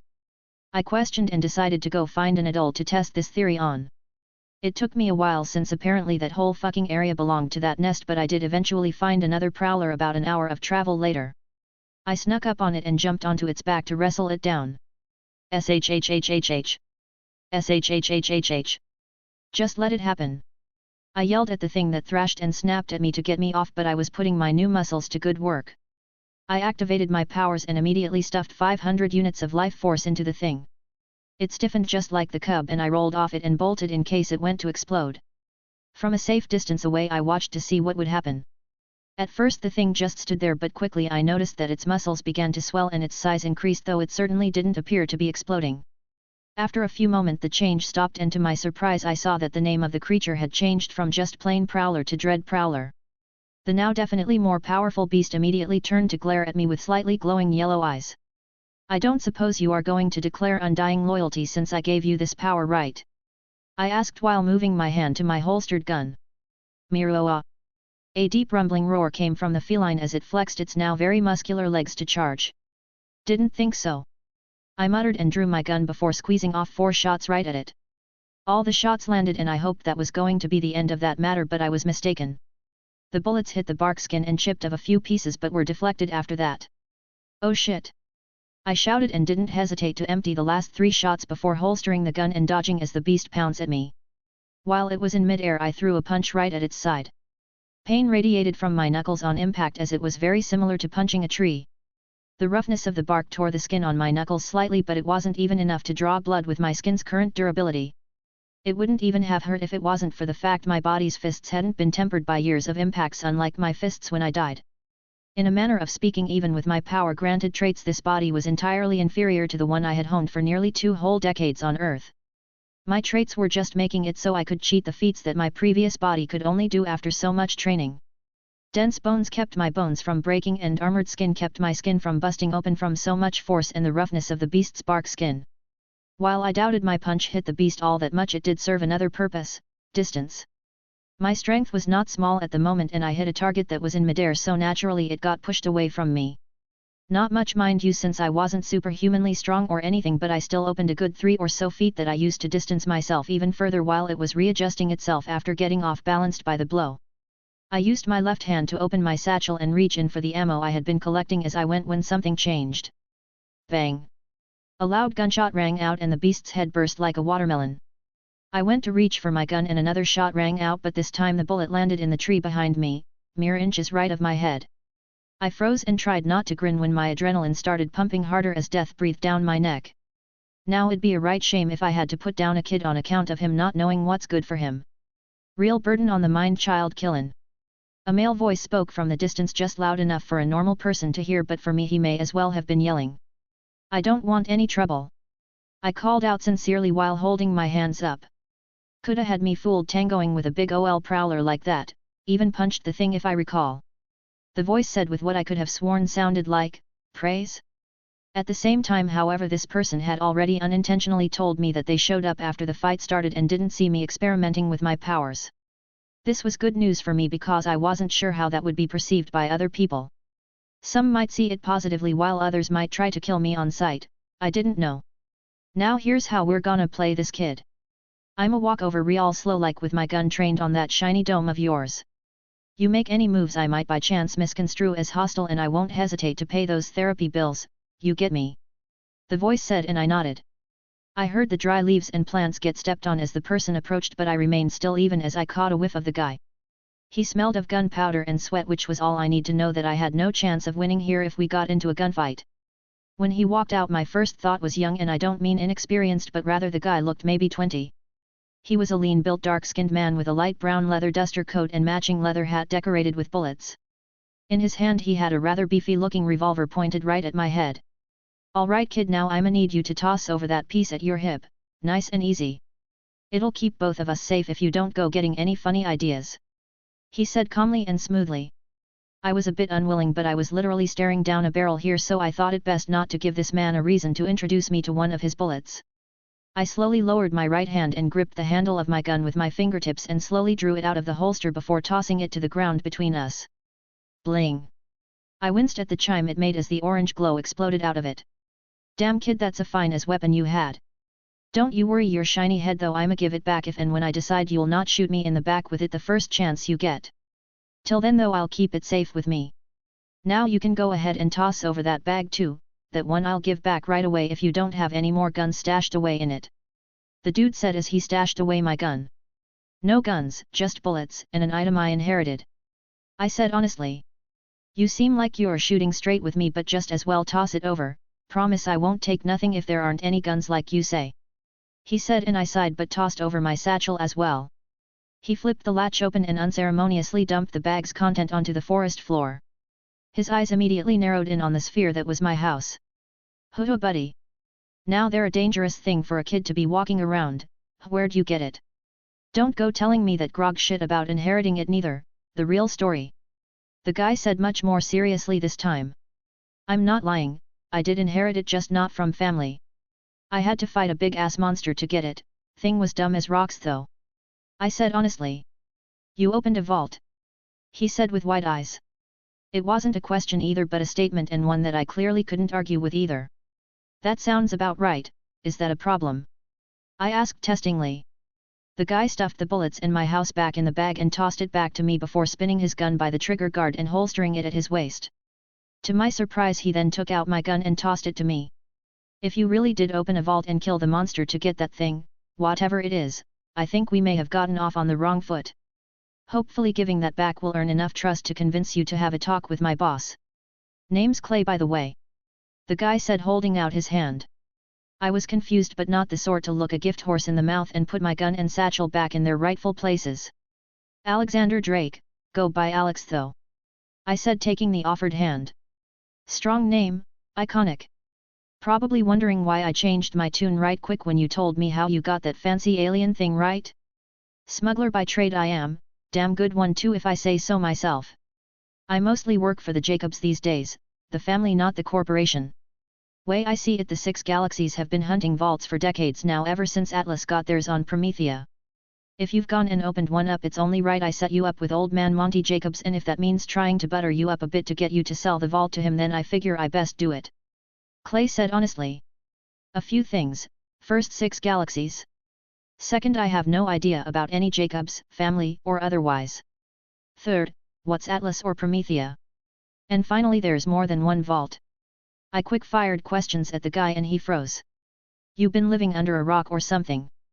That's all common knowledge, even people on a backwater planet like this know. He said, confused. Amnesia, I'm afraid. Judging from the blank look on your face, I should explain. I remember some things like my name and how to use a gun and shield, but as for pretty much anything else, I got nothing. First thing I remember was waking up in the forest with my gun and shield and then stumbling onto the vault, which I opened. I said honestly. Obviously I couldn't remember anything when I traded all those memories for my powers, but I couldn't exactly say that now, could I? It was still technically amnesia though, even if artificially created, so I wasn't lying. Damn. Can't even begin to imagine what that's like. Don't you worry, OL Monty's not the gentlest of people, but he's got a heart of gold. We tell him your story and he'll see you right, might even offer you a job, since there's got to be something special about you to conquer a vault in your state. You just follow my lead and I'll take you to him, he'll likely want to meet you in person after all. Clay said and turned to walk off, clearly expecting me to follow him, and I was going to too. Chapter 10, Technophile's Paradise. Clay jogged through the undergrowth with an ease that told me he was quite familiar with moving through untamed lands. I followed behind and even reloaded my gun just in case we ran into something less than friendly. As for why I was willing to trust Clay so easy, it was a sort of feeling you get when dealing with the darker side of society. You either become a really good judge of character or you eventually fall apart from paranoia. Contrary to what it may seem, not everyone on that side of things was necessarily evil or bad after all. I can't give any examples on account of those memories being gone, but I do know that I had encountered plenty of people in my time as an underground arena fighter who were either there for the same reason I was or just had some bad times that drove them to that place. While the majority of that side of things were without a doubt terrible or twisted folk, there were plenty who were, other than their occupation of choice, good trustworthy folks. I simply learned to figure out which was which over time. Clay struck me as a pretty straightforward guy, absolutely ruthless if he needed to be, but simple to understand nonetheless. Plus he did give me back my gun on good faith, so I was willing to at the very least give him the courtesy to do right by me. If it came back to bite me in the ass, that was on me, but I didn't think it would. Hold up a moment, Woimp ahead. I said after a few minutes of travel. How do you know? He asked, surprised. I pointed at my nose. I can smell it. Gotta be at least half a mile away, but there's definitely one up ahead. I said honestly. No shit, you are turning out to be quite the catch, kid. At this rate, even if old Monty doesn't give you a job, I might myself. Rogues always need talented new blood. He said and took his gun out before we continued jogging. About 2 minutes later he seemed to spot the Woimp. Well, I'll be, you actually could smell this thing. Nose like a bloodhound on you. Not the most useful thing, but in the right circumstances might prove vital to a mission. He said, impressed. I nodded before taking aim and shooting the ape creature in the head. I then moved to cut the thing open while he was watching, but used that to secretly take the 1140 units of life force. Most of my tattoos were covered so he didn't see them light up as I did. Whatcha after their kid? He asked curiously. The heart, if cooked right it's supposedly pretty good. I lied smoothly. Learn something new every day, might even give it a try myself if you'll share. Up to you though, I know better than to just assume when food's involved. Seen a man pluck out the eyes of another over a grog steak, nasty business that. Clay said, accepting what I said easy enough. I did actually take the heart though to keep my story up, though I shook it a bit to get all the blood off before putting it in my bag. Besides, if it was anything like any other animal heart I have eaten in the past it will taste fine. They tend to taste like prime cuts of the same animal but with a bit more of an iron flavor, though not nearly as intense as kidneys. We didn't run into any more animals before we finally reached our destination, a plant-covered building. It was almost perfectly camouflaged with the greenery growing on it, but judging from what Clay said next that was probably intentional. Welcome to the Bale 3 hideout.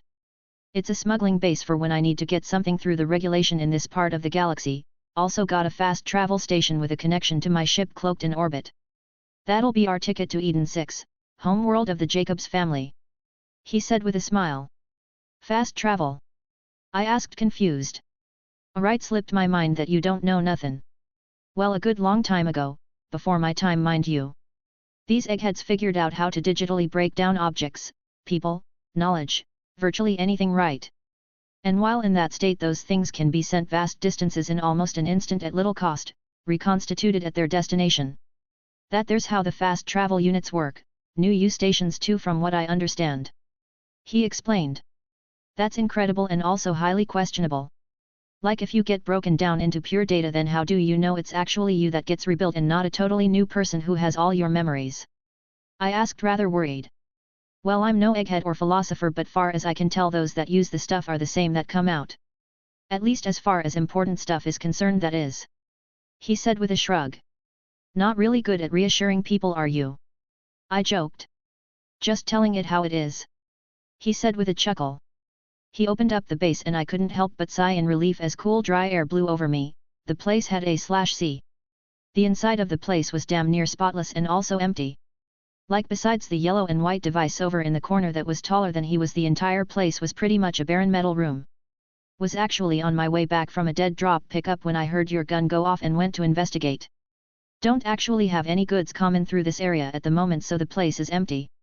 Fast travels over there, as you likely guessed already. He said before pointing at the yellow and white device in the corner. He walked over to the device and fiddled with a thing on its side, and the whole thing lit up with a projection of a sphere that had the words fast travel circling it. The yellow and white sides also opened up, letting me see the internal mechanisms that included what looked like scanners and a keyboard, no doubt used to choose your destination. Looks like it does something similar to my home's teleporter room, though it goes about it in a different way. I thought, highly impressed. Alright, I got the coordinates locked in, so all we gotta do is stand here and press this button. See you on the other side, kid. Clay said with a grin and hit the button. His body got covered in a blue glow and I watched in shock as he broke down into blue grains of light that got sucked into the machine, followed by a small burst of light from the antennae at the top of the device. It certainly didn't seem so bad, and with a nervous heart I pressed the button and everything went dark for a moment before I suddenly found myself standing in a totally different location. I instinctively swung when Clay moved, though he avoided the blow hurriedly. Whoa there. Easy kid, easy. I probably should have mentioned it was a bit disorienting, so I won't hold that against you, but try to keep that under control from now on. He said with a laugh as I blushed in embarrassment. Sorry about that, it was a reflex. I said, scratching the back of my head. Damn good one too. I could feel the air on that haymaker, might have laid me out if it hit. You just find a spot to squat and I'll get us to Eden 6 in no time at all. Not the most luxurious of ships, but she does her job. Clay said proudly before walking off. I looked around for the first time after that whole fast travel thing, and I had to admit that I was way out of my element here. The ship wasn't all that large on the inside, maybe about 50 yards or so long and 15 or so wide. There was some stained cots to the side, and the rest of the space was filled with boxes of various sizes and all marked with different tags. The walls, floor, and ceiling was covered in loose wires, pipes and bits of tech that I blanked out on to the purpose of. In the direction Clay was walking I saw a rather complicated-looking console with a projection of a galaxy and various markers and complex equations being shown. Well, I think it's safe to say that the genre of whatever universe this is sci-fi. Way too much future tech type shit to be otherwise.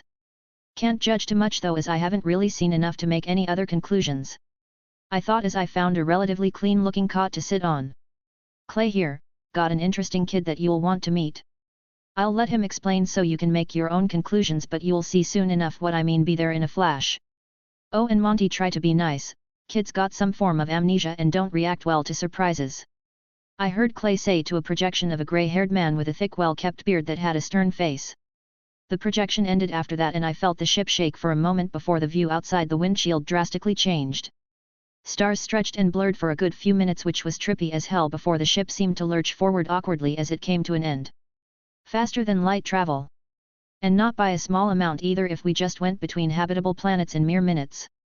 Can't remember any details, but I think from Earth the closest habitable planet would take light 4 or 5 years to reach, and to cover that in mere minutes is insane, not to mention if the distance was even further.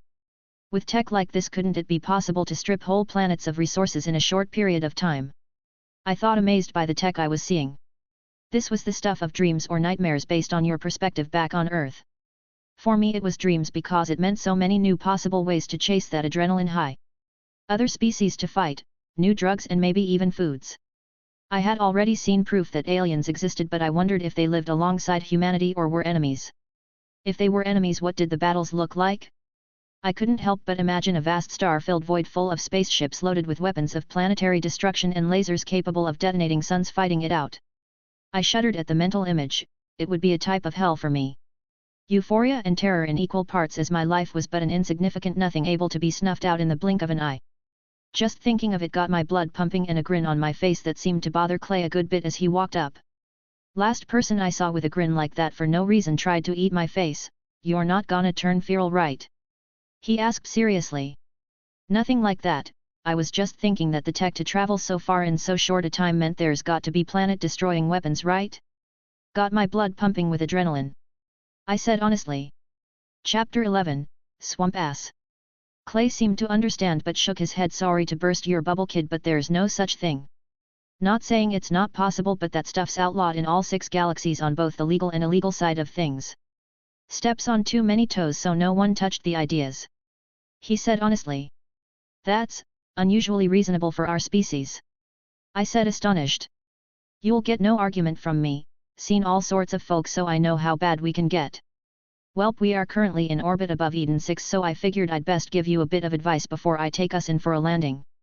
Most of this is pretty common sense, like don't shoot nobody, but your case is unique. So I figured it'd not hurt to make things clear. First, don't shoot nobody, important that one. Second, don't kill nobody. You'd think that would be covered by the first rule, but I've seen folk use their bare hands to do the trick, so best not to leave any loopholes. Third, don't take any disrespect lying down. Old Monty will bully you if you don't stand up to him. It's his way to test you, so don't take it personal. Other than that, do whatever feels right, even if it might seem downright rude. The Jacobs value sincerity a whole hell of a lot, so act how you normally would. You follow those rules and this'll go swimmingly. Clay said seriously, and I nodded. He headed back to the console with that taken care of and typed some stuff and turned some dials before hitting a button. The ship rapidly started to approach the planet that also had an even bigger planet behind it, and I realized with a start that this habitable planet was a fucking moon. The ship's shield caught fire as it dropped into the atmosphere, but other than some minor shaking, it was a smooth entry.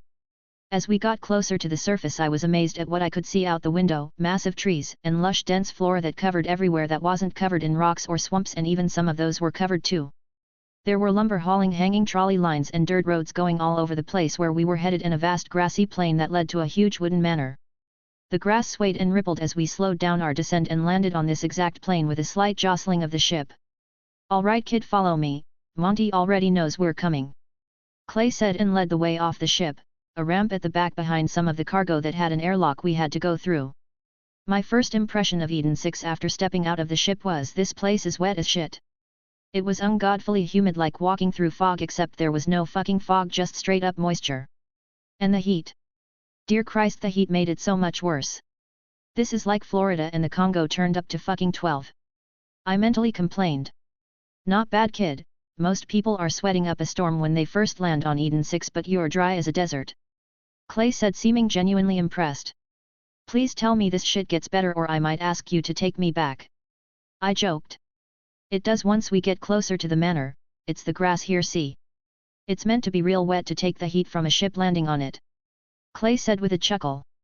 That was a relief because if the entire planet was this bad I had no idea how the fuck anyone would agree to live here. After that Clay led me over to the manor where I got my first meeting with Montgomery Jacobs. The manor itself was situated on a cliffside location that had, and I'm not joking right now, floating mountains nearby in the distance. If I wasn't walking on the ground and feeling its effects for myself I would have sworn gravity had taken a vacation with those massive chunks of floating stone being perfectly visible. Oh those? It's a magnetic thing I'm told, marvel to look at whatever the case. Clay explained as we walked once he saw me staring. I just nodded before turning my attention to the manor that just had the door at the back open. In the doorway stood an older-looking man with short combed grey hair and a long well-trimmed beard. He had a clean silver suit on with a blue undershirt and large ornate revolver at his hip. Clay wasn't lying, that guy looks like the definition of mean. I thought judging the man just as he in turn was clearly judging me. I've taken shits more impressive looking than you boy, what makes Clay think you're so damn special? The man asked gruffly as we approached. Must be that stick up there if your shits are so bad. As for me the first thing I did after waking up today with a gun, shield and missing memories was open a vault, kill the monster that came out and get the nifty prizes within. I spat back.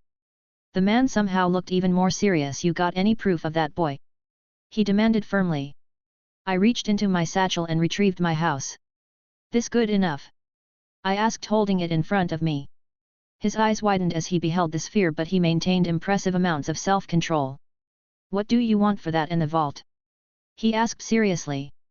Why would you want an empty vault? I asked confused. My house I get but I had made sure to mention that the vault was empty so why the fuck would he want the thing? What's it matter to you when you are just here for a quick and easy buck? He snarked. When the fuck did anyone said I was here looking for money? Last I checked me coming here was his idea, not mine. I sent back and we both turned to look at Clay who had an oh shit expression. In my defense I had told the kid you'd do right by him after learning about his amnesia, figured he'd save the alien stuff for later. Clay said embarrassed. You don't seem like you've got amnesia to me. The old man said gruffly. I know who I am and how to do some things but shit you would consider common knowledge is fucking news to me.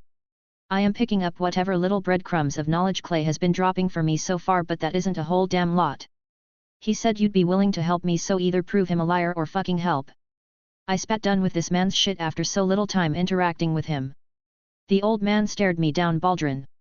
He roared without looking away. A few moments later footsteps approached from within the manor and a narrow-faced old man with slicked back hair and a butler outfit appeared. You called, sir? He asked. Prepare the guest room and bring me everything you have about amnesia as well as the good tea. Montgomery said and the butler, Baldrin, nodded and left. Follow me.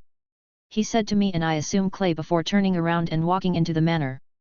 Like I said, don't take it personally kid. Clay said patting me on the shoulder before walking into the building after Montgomery Jacobs. Fuck it I've got nowhere better to be, let's see how this plays out. I thought and walked into the building making sure to close the door behind me. The inside of the manor reminded me almost of an old Western museum with how it was styled. Damn near everything was made of wood and just had this old Western vibe to it that was hard to explain. The books looked like they were rarely red and the bronze or gold, can't tell, statue busts were pretty much everywhere. There was also an insane amount of vine design detail work on all the wood that I couldn't understand the significance of. The manor itself was huge both inside and out as well, almost rivaling my own house in fact. The old man led us to a spot that had a fireplace, couch with end table, 2 chairs and a coffee table between all of it. He sat down in on the largest of the chairs that was clearly his personal seat. Clay sat on the couch comfortably and I sat in the chair opposite the old man. Let me see your gun boy. The old man said firmly. I raised an eyebrow, I don't have any, at him questioningly. Trust is earned boy, you give it and you'll receive it. You can learn a lot from a man's gun, how he maintains it, how it's been used, who made it. He said gruffly holding his hand out. I took my gun out of its holster and slid it across the table. Bling! The chime went off and this time it was his turn to raise an eyebrow. He reached forward and began looking the gun over but as he did so his frown deepened and a look of confusion crossed his eyes. Without hesitation he pointed it at a nearby bust and pulled the trigger. Bang! The gunshot echoed through the manor and the bust was now sporting a hole the size of a golf ball in the forehead that went all the way through. You said the first thing you remember was waking up with this and a shield. he questioned as he slid the gun back across the table to me where I holstered it. I moved my satchel to the side to show my shield. Yet, woke up on Bale 3 with just that and the clothes on my back. My memories were also pretty much all absent, like trying to hold water with a net, full of holes.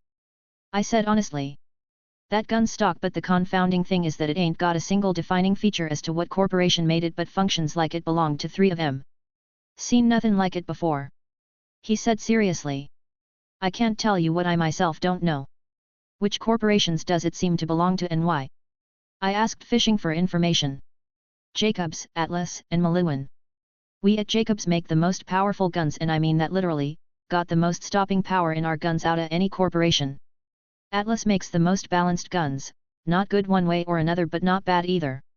Maluan specialized in elemental effects and are the best in that field, but trade pure stopping power to stuff that tech in their guns. That gun's got the stopping power of a Jacobs, the balance of an Atlas, and the elemental capacity of a Maluan. I ain't got a clue how, since we don't mix our products, doesn't end well when forced together either. He said seriously, and I filed that nugget of information on those brands of guns away. Clay whistled appreciatively. Damn kid, knew that gun was something special but never woulda expected that. He said, impressed. I ignored that and focused on another detail that interested me. You said it was stock? That means it can be improved through customization, doesn't it? I asked, and the old man nodded. Wouldn't be easy, or cheap for that matter either, but if you were willing to machine new parts that were compatible with it, that gun could become something fearsome to face, maybe even the most powerful revolver in the 6 galaxies. The old man said seriously. Chapter 12, Showboating. Sounds like a plan for the future. Since I don't know anything about making guns, I know how to maintain them, but I don't exactly have the stuff for that on me at the moment. I said with a shrug. There's a box in that cabinet there, help yourself. The old man said, pointing at a wooden cabinet next to the fireplace. I stood up and walked over to it and opened it up. There, like he said, was a metal box that looked like the sort of thing shoes would come in. I grabbed it and walked back to the chair and got to work taking my gun apart so I could clean, polish, oil and perform general maintenance on the parts. Neither Clay nor the old man said a word as I did, but merely watched, even as the butler Baldrin returned with the tea and a cartridge-looking thing that he gave to the old man. Once I was satisfied with my maintenance, I put all the tools back where I got them and began reassembling my gun. Passable skill at maintenance, a few mistakes, but it's clear that they were from inexperience. The old man commented gruffly, but I just shrugged. I never claimed to be an expert at it or anything like that, just that I knew how to do it.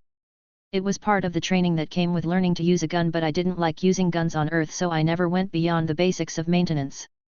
The old man didn't say anything after that, but took out a strange rectangular device with a large slot at the top that he popped the cartridge into, and to my surprise a blue screen got projected from the device in front of his face. Hey, what's that thing? I asked Clay curiously. Echo 1 unit, standardized method of communication in the 6 galaxies. Used to store information and access the personal storage deck modules too. Clay explained calmly. Storage deck modules? I asked, confused. Keeps slipping my mind you don't know this stuff already. I told you about how the fast travel units digitized stuff, right? Well, this uses the same tech but to store items in a sort of personal digital backpack like that bag of yours, though without size limits, like this. He explained before reaching into the breast area of his duster and pulling out a whole-ass assault rifle that he then put back. How did you take that out without taking out the Echo first? I asked, infinitely curious about such useful tech. You only need to take out the unit itself when doing mass inventory, more than one item type deal. Not an egghead, but I believe it was something to do with brainwaves, like mind reading but more vague. Clay said honestly. It was at this point that the blue screen in front of the old man vanished and he looked at me. Story checks out, been cases like yours in the past, but usually attached to experiments on the mind. Sorry boy, but it looks like the memories are gone for good. He said with what I can only describe as pity. I shrugged, not knowing common stuff is bugging me a bit, but otherwise I'm no different than anyone else as far as I can see, at least up top here. I said, tapping my forehead. Well said, don't you worry boy, I'll get an education drilled into you before this is all over. The old man said seriously, and I nodded. In that case I suppose I have something to come clean about. Well, 2 things actually. The first is that I actually know what this alien thing does. It's a house. I said honestly as I took out my house. A house? Whatcha mean? Clay asked, confused, and the old man was not much different. It'd be easier to show rather than explain. I said as I stood up and pressed the button on the sphere. Immediately it stuck in mid-air even as I let go of it and began to twist and unfurl to form that oh-so-familiar black metallic archway with the button at the top and portal glowing in the center. Sweet Mary! It's a vault! The old man exclaimed in shock. I suppose there are similarities what with the portal and all. But if you'll follow me I'll explain what I mean by it being a house. I said calmly. Boy, why in damnation would I ever get anywhere near that contraption? The old man demanded with a concerned look at the portal. Trust is earned, you give it and you'll get it. I believe you said earlier. I said with a grin. Cheeky brat. Usin' my own words against me like that. Fine. Ain't nobody gonna say Montgomery Jacobs didn't live by his words. The old man said fiercely and I chuckled before leisurely strolling into the portal. A few moments later the old man and Clay stumbled into the entryway with cautious looks. Welcome to my home on the road, kinda barren at the moment I know but I plan to fix that over time. I said with my arms stretched widely in a dramatic fashion. Kinda underwhelming ain't it? Clay ended up asking with a funny expression.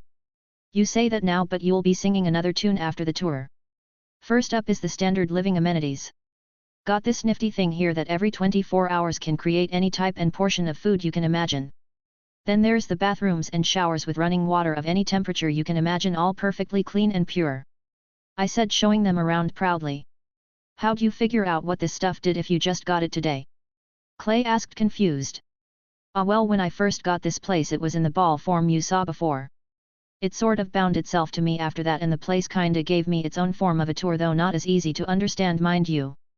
Still the vague understanding of how everything worked was more than enough for me to roughly figure out the rest. I explained honestly. Take it that means you won't be selling the place then? The old man asked and I nodded though he didn't seem to find my answer unexpected. I moved on after that and showed them the empty rooms and explained the ones with stuff in them. This room's got the alien stuff in it including the vault key, that room has my biological treasures in it though so far just what's left of the vault monster and the head of a cool bug I found and liked. And this room here has all the guns I got from the chests in the vault. I said proudly showing of my stuff. Not a whole hell of a lot is it? I thought the vaults were chock full of treasure what with the one on Promethea giving Atlas such a boost. Clay said looking disappointed. You're missin' the truth even though it's staring you in the face, this place is the treasure in the vault.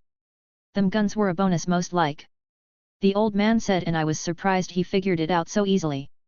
He's right you know, I'm definitely not the most well knowledgeable on this stuff but this place is a wonder worth killing to defend or take. Rich as I don't question he is I doubt even the old man here could part with enough money to equal the worth of this place.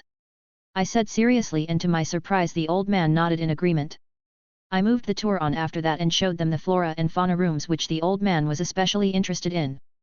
Some plants practically need a deal with the devil to grow with how damn picky they are in requirements but if you can easily replicate those conditions here I might just pay you to grow me some.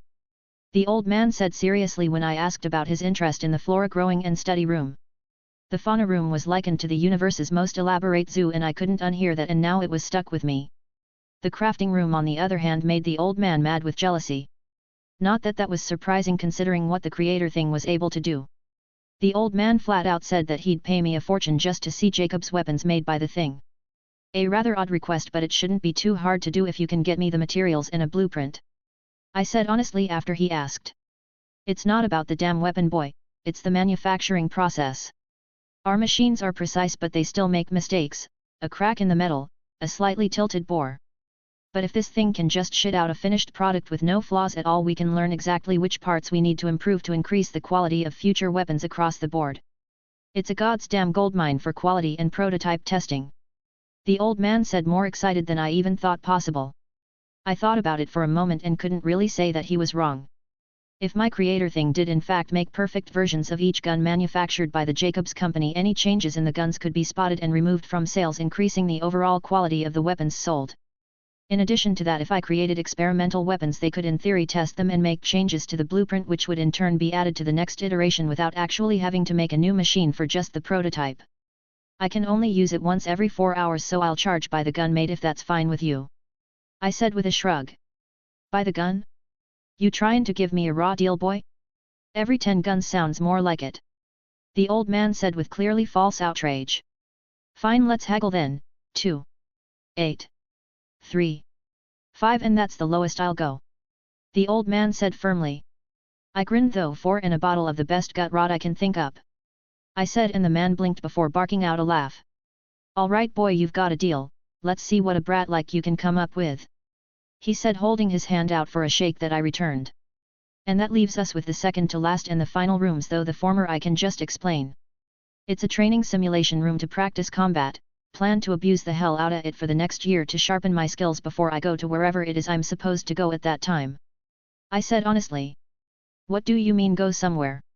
How do you know you are supposed to go somewhere? Clay asked, confused. I don't fucking know. I just know that in a year I will be going somewhere that I can't remember the name of and doing something that I also forgot. This amnesia is really such a pain. I said, a little frustrated. And if you were Thomas, this trip of yours? The old man asked sternly. I shrugged, nothing good probably, I don't plan to fuck around and find out though, so once that date hits I'm going to be looking for whatever is supposed to get me there, assuming the next room doesn't already serve that function. I said seriously before showing them the final room, the teleporter room. Pandora!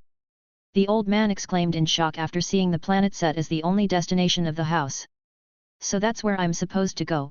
The moment you said that name I knew instantly that was where I am supposed to be in a year. Creepy how this place already has it marked for teleportation. I said, now having a name to go with that vague direction of where I'm going. That being must have either left that coordinate knowing I'd get this place or left this place just so I get to that coordinate, not sure which. I thought with a twitch of my eyebrow. Chapter 13, Yay Trust. The reason for that twitching was sheer irritation because no matter how you look at it the being definitely had some part to play in this matter but hadn't said anything about it.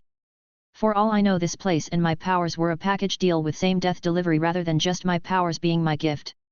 A kid's got no place on Pandora, place is as savage as it gets.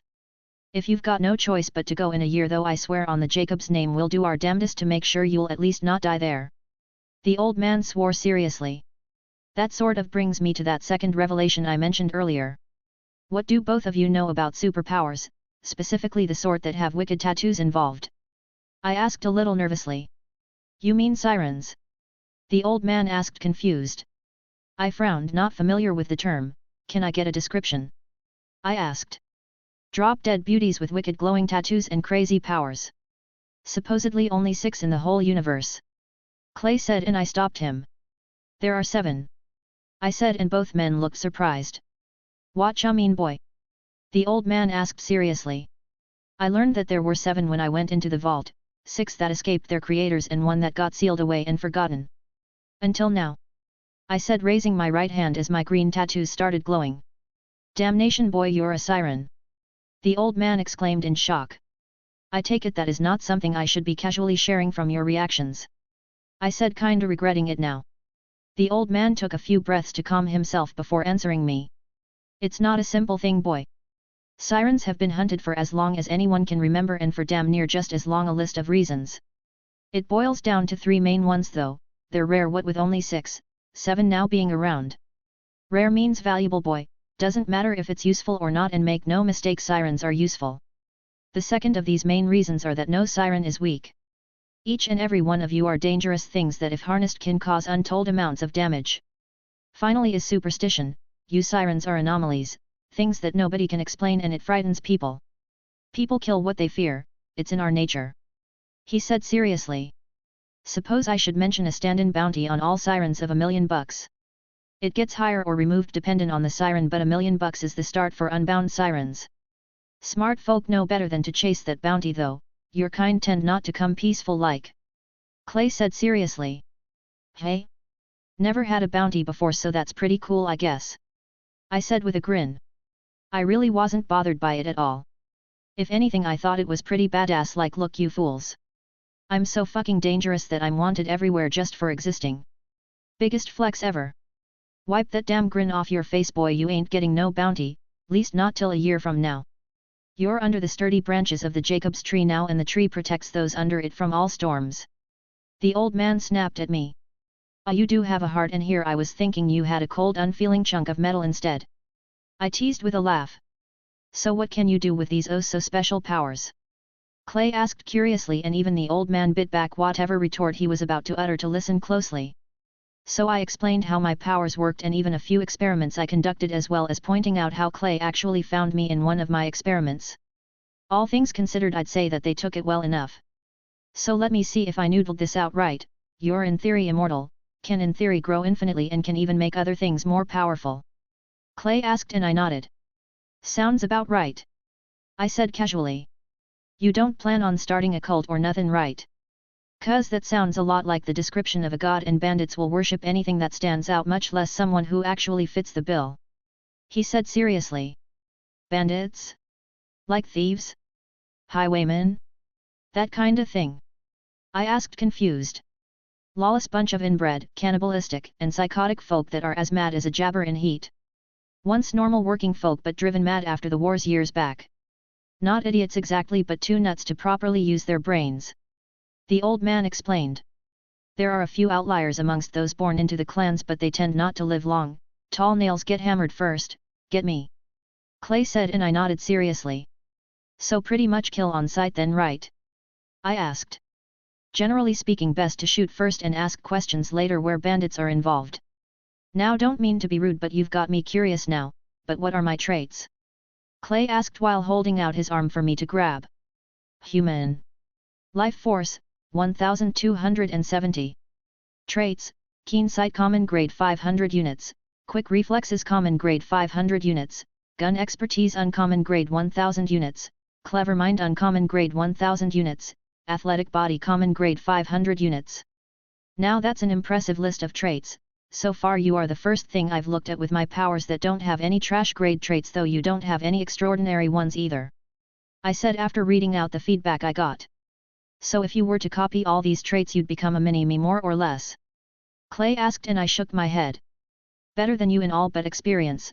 Traits stack, remember, and I already have some that would definitely stack with those. I said honestly. Do it. The old man said firmly, catching me and Clay both off guard. You said that it didn't hurt the Prowler Cub to copy the traits, but even might have helped it by a small amount. Doing the same to Clay's all benefits and no downsides. He explained, and I couldn't really disagree with him. Not sure I enjoy being volunteered like this, but Monty's got a point. Go ahead and copy away. Clay said, and I began to use my powers to grab all of his traits, wincing slightly at the huge chunk of my stored life force that vanished to get it all. Once I was done, Clay felt odd.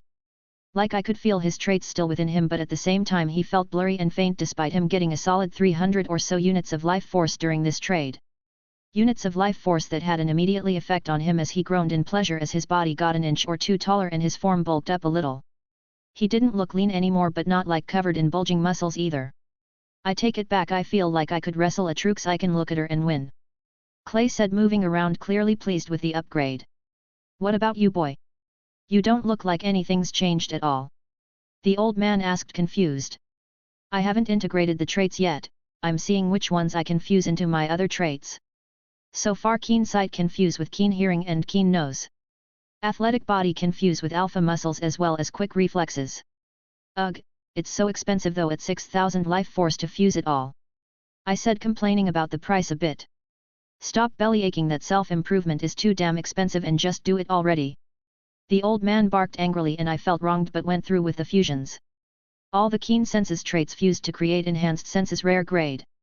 Athletic Body, Alpha Muscles and Quick Reflexes fused to create Omega Body Rare Grade. Since the two rare grade traits were comprised of traits already integrated into my body, they too automatically integrated and the changes started immediately. I started to grow taller and my form began to bulk up and take on a predatory stature. My eyes, ears, nose, and tongue all bled as the other trait made sweeping improvement. When it was over, I groaned and stretched, causing my bones and joints to pop alongside my outfit that was now way too small to contain my form. In all my years I've never seen something so unnatural. A child grown into an adult in mere moments. The old man said, disturbed at the spectacle. I ignored that though and integrated the last two traits, though oddly, besides a sudden throbbing headache, I didn't feel anything. I'm not grown up yet, this is just what an outlier of the human species looks like at 13. I said honestly as I stripped off my jacket that was uncomfortably tight to the point of ripping with any movement I made. From an outside perspective I probably looked like an adult now, standing 5.5 feet tall with a stupid amount of muscle definition. My face had gotten slightly more narrow as the last of that stubborn baby fat vanished as well. The words alpha and omega didn't exactly mean what they did in standard context here. In truth, alpha referred to the strongest normal members of a given species. Omega, however, referred to those that were genetically superior to the rest of the species, bigger, stronger and more dangerous at the same developmental stage. In my case, I as a 13-year-old could pass for an adult due to my appearance, but once I actually became an adult I would be a hulking mountain of a man, easily considered superhuman. That was assuming I stopped getting more traits that improved my body anyways. Spoilers, I didn't plan on it. Like that buffoon Torg then? The old man muttered, falling deep in thought. Who the fuck's Torg? I asked, intrigued, since if there was actually a human outlier they had to be an interesting individual. Outliers were supposed to be very fucking rare, the perfect conditions aligning to bring them into existence and all that jazz. Obviously they could be manufactured as well through beneficial mutations caused by lucky inbreeding, all positive traits no bad ones, or exposure to mutative substances, or a mixture of both. Those wild outliers tended to be unstable at best. Mr. Torg, high five Flexington, or just Mr. Torg as everyone calls him, is the face of the Torg Corporation. A simple-minded fellow that also happens to be 7.5 feet tall and covered in muscles. Supposedly he looked like an adult as a kid too, got made fun of for it if you believe the stories. Well, he invented the explosive damage type that Torg weapons now all sport and has been a fixture in the Borderlands of the galaxy, which is to say here for decades now. Clay explained casually. He must have some awesome traits, wonder if I can set up a meeting. I muttered and Clay just chuckled. Not if Monty's got anything to say about it. Small one-sided feud since Torg used a Jacobs as the base for his explosive developments. Monty thinks he cheated the Jacobs Corporation since he didn't sell it to us instead of Torg. Personally I think it was a matter of convenience rather than malicious intent. He said with a chuckle, though the old man snorted angrily after having heard him. Chapter 14, Ugh, School. Mr. Torg must have gotten a pretty good deal if the old man is so upset about it. I said, but Clay just laughed, confusing me. If the dumb bastard had gotten a good deal for it I wouldn't give a shit. The fool only got $12 and a high five for the tech.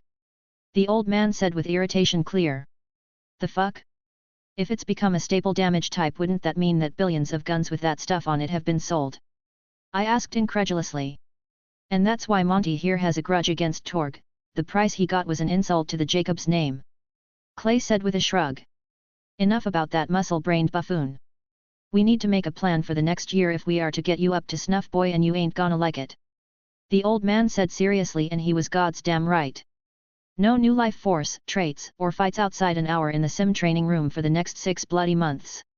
No, instead of focusing on my personal power, the old man had my ass literally strapped to a chair and forced to endure the worst torture imaginable, school. I knew it was for my own good, really I did, but fuck school. 10 motherfucking hours a day having my head crammed with information on my new reality that I was willing to bet my left nut I'll never use. Like, why the flying fuck did I need to know about the Siege of Meads 5 and how it started because a clerk made an error on a food order?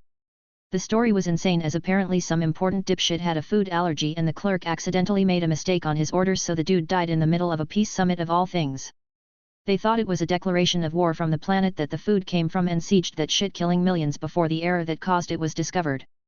I couldn't make this shit up if I tried, plain retarded. The memorization and tests weren't the worst part though. No, that came from the old man denying me memory and intelligence traits despite in fact know exactly where I could go to get them. If you need traits for nonsense like this, then you'll never be worth the hairs on a jabber's ass. He said. I knew he was talking about knowing the value of hard work and effort, but this was grog shit. Like I could get through this so much faster and actually spend the time getting strong enough to face Pandora, but he thought it was a cop-out to rely on traits for everything. I tried to argue that he could at least let me stockpile life force, but once again that was futile since he thought I might still try to grab traits while I was at it, which I totally would, so that's fair I guess. Not all the lessons were boring and a slog to get through though, some were actually really interesting. Like the lessons on Iridians and all that was known about them and the vaults they left behind. That was how I learnt that the aliens just up and vanished a long time ago and nobody is exactly sure why. There were theories that the vaults were supposed to be a sort of museum-esque deal where the tech and treasures inside were supposed to be reminders of their greatness. I had my doubts though after having those logs stuffed in my head after getting my powers. The logs were very brief and didn't explain much, but that last one made it sound as if the species had been getting overwhelmed by the appearance of the anomalies. Logically it would then make sense that they might simply have been killed by some form of anomaly. My second favorite type of lessons were the ones on guns. The old man considered basic gunsmithing knowledge absolutely vital to anyone who worked for the Jacobs family. Yes, the family and not the company. Apparently while in charge of the company the family itself didn't actually get much of the profits as all that money went right back into the company. This was apparently something set up so no one stupid could take the reins and crash the ship as it were. Don't get me wrong, the Jacobs were filthy fucking rich, but they weren't swimming in a lake of gold rich, at least not in money, that is. See, the Jacobs actually own whole ass planets including the one I am currently on. That particular lesson blew my fucking mind. That and how nobody knew where humans came from. The most recent recorded history of humanity was when they all suddenly found themselves existing on different planets in this cluster of 6 close galaxies. Nobody remembered what came before that point. It was like someone had hit the cosmic reset button on our asses. Apparently humans were really damn racist at the start of this time, as once again started to take to the stars and go to new habitable planets that also had people, genocide on scales that would make the devil queasy happened. That was until the tech started to get advanced enough that galactic travel became almost commonplace, and some racist dude did a genetic comparison of the aliens of all these different planets only to discover that they were with small evolutionary changes the same species. As you might imagine, that revelation made the next galactic cookout awkward as fuck. But Americans know how this whole song and dance goes, as the problem switched from race to planetism, where the slurs and nasty stuff was now about the planets one was born on. Aren't we just the nicest species ever? Then came the corporations, where monopolies started to be a thing, kinda. See, the first corporations were just small businesses that grew over time after a galaxy's wide currency was finally hashed out. It took a while. At some point the businesses started spanning multiple planets and eventually galaxies, and new laws and regulations had to be agreed on by humanity as a collective. Again, this took a while. Once those were set, the first true corporations formed from businesses that purchased entire planets with their vast funds and kicked out or absorbed all smaller businesses on the planets, so all that was left was a planet of consumers who only ever bought that one corporation's stuff. The real competition for these mega businesses came from each other and spurred them to create ever better and better products and scientific marvels like the fast travel units. There was also a bit of a whole corporation war from underhanded business tactics in unauthorized locations that ended up creating most of the bandits that currently exist in the Borderlands. Speaking of, that term Borderlands actually referred to the planets found at the outer rim of each of the galaxies that were far from the ideal world locations. These planets were effectively labeled do whatever and left alone by the rest of the galaxies. That was the brief version of the history lessons I myself took. Mine was so fucking detailed it literally hurt to remember.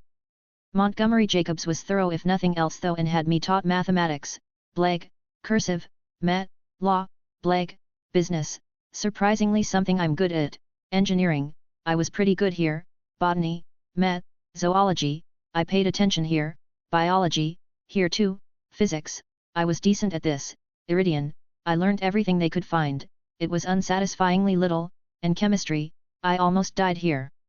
Still I persevered for 6 whole months of that torture and came out with a solid B average, which apparently put me in the top 5% of educated people here in the Borderlands and top 15% in the entire 6 galaxies.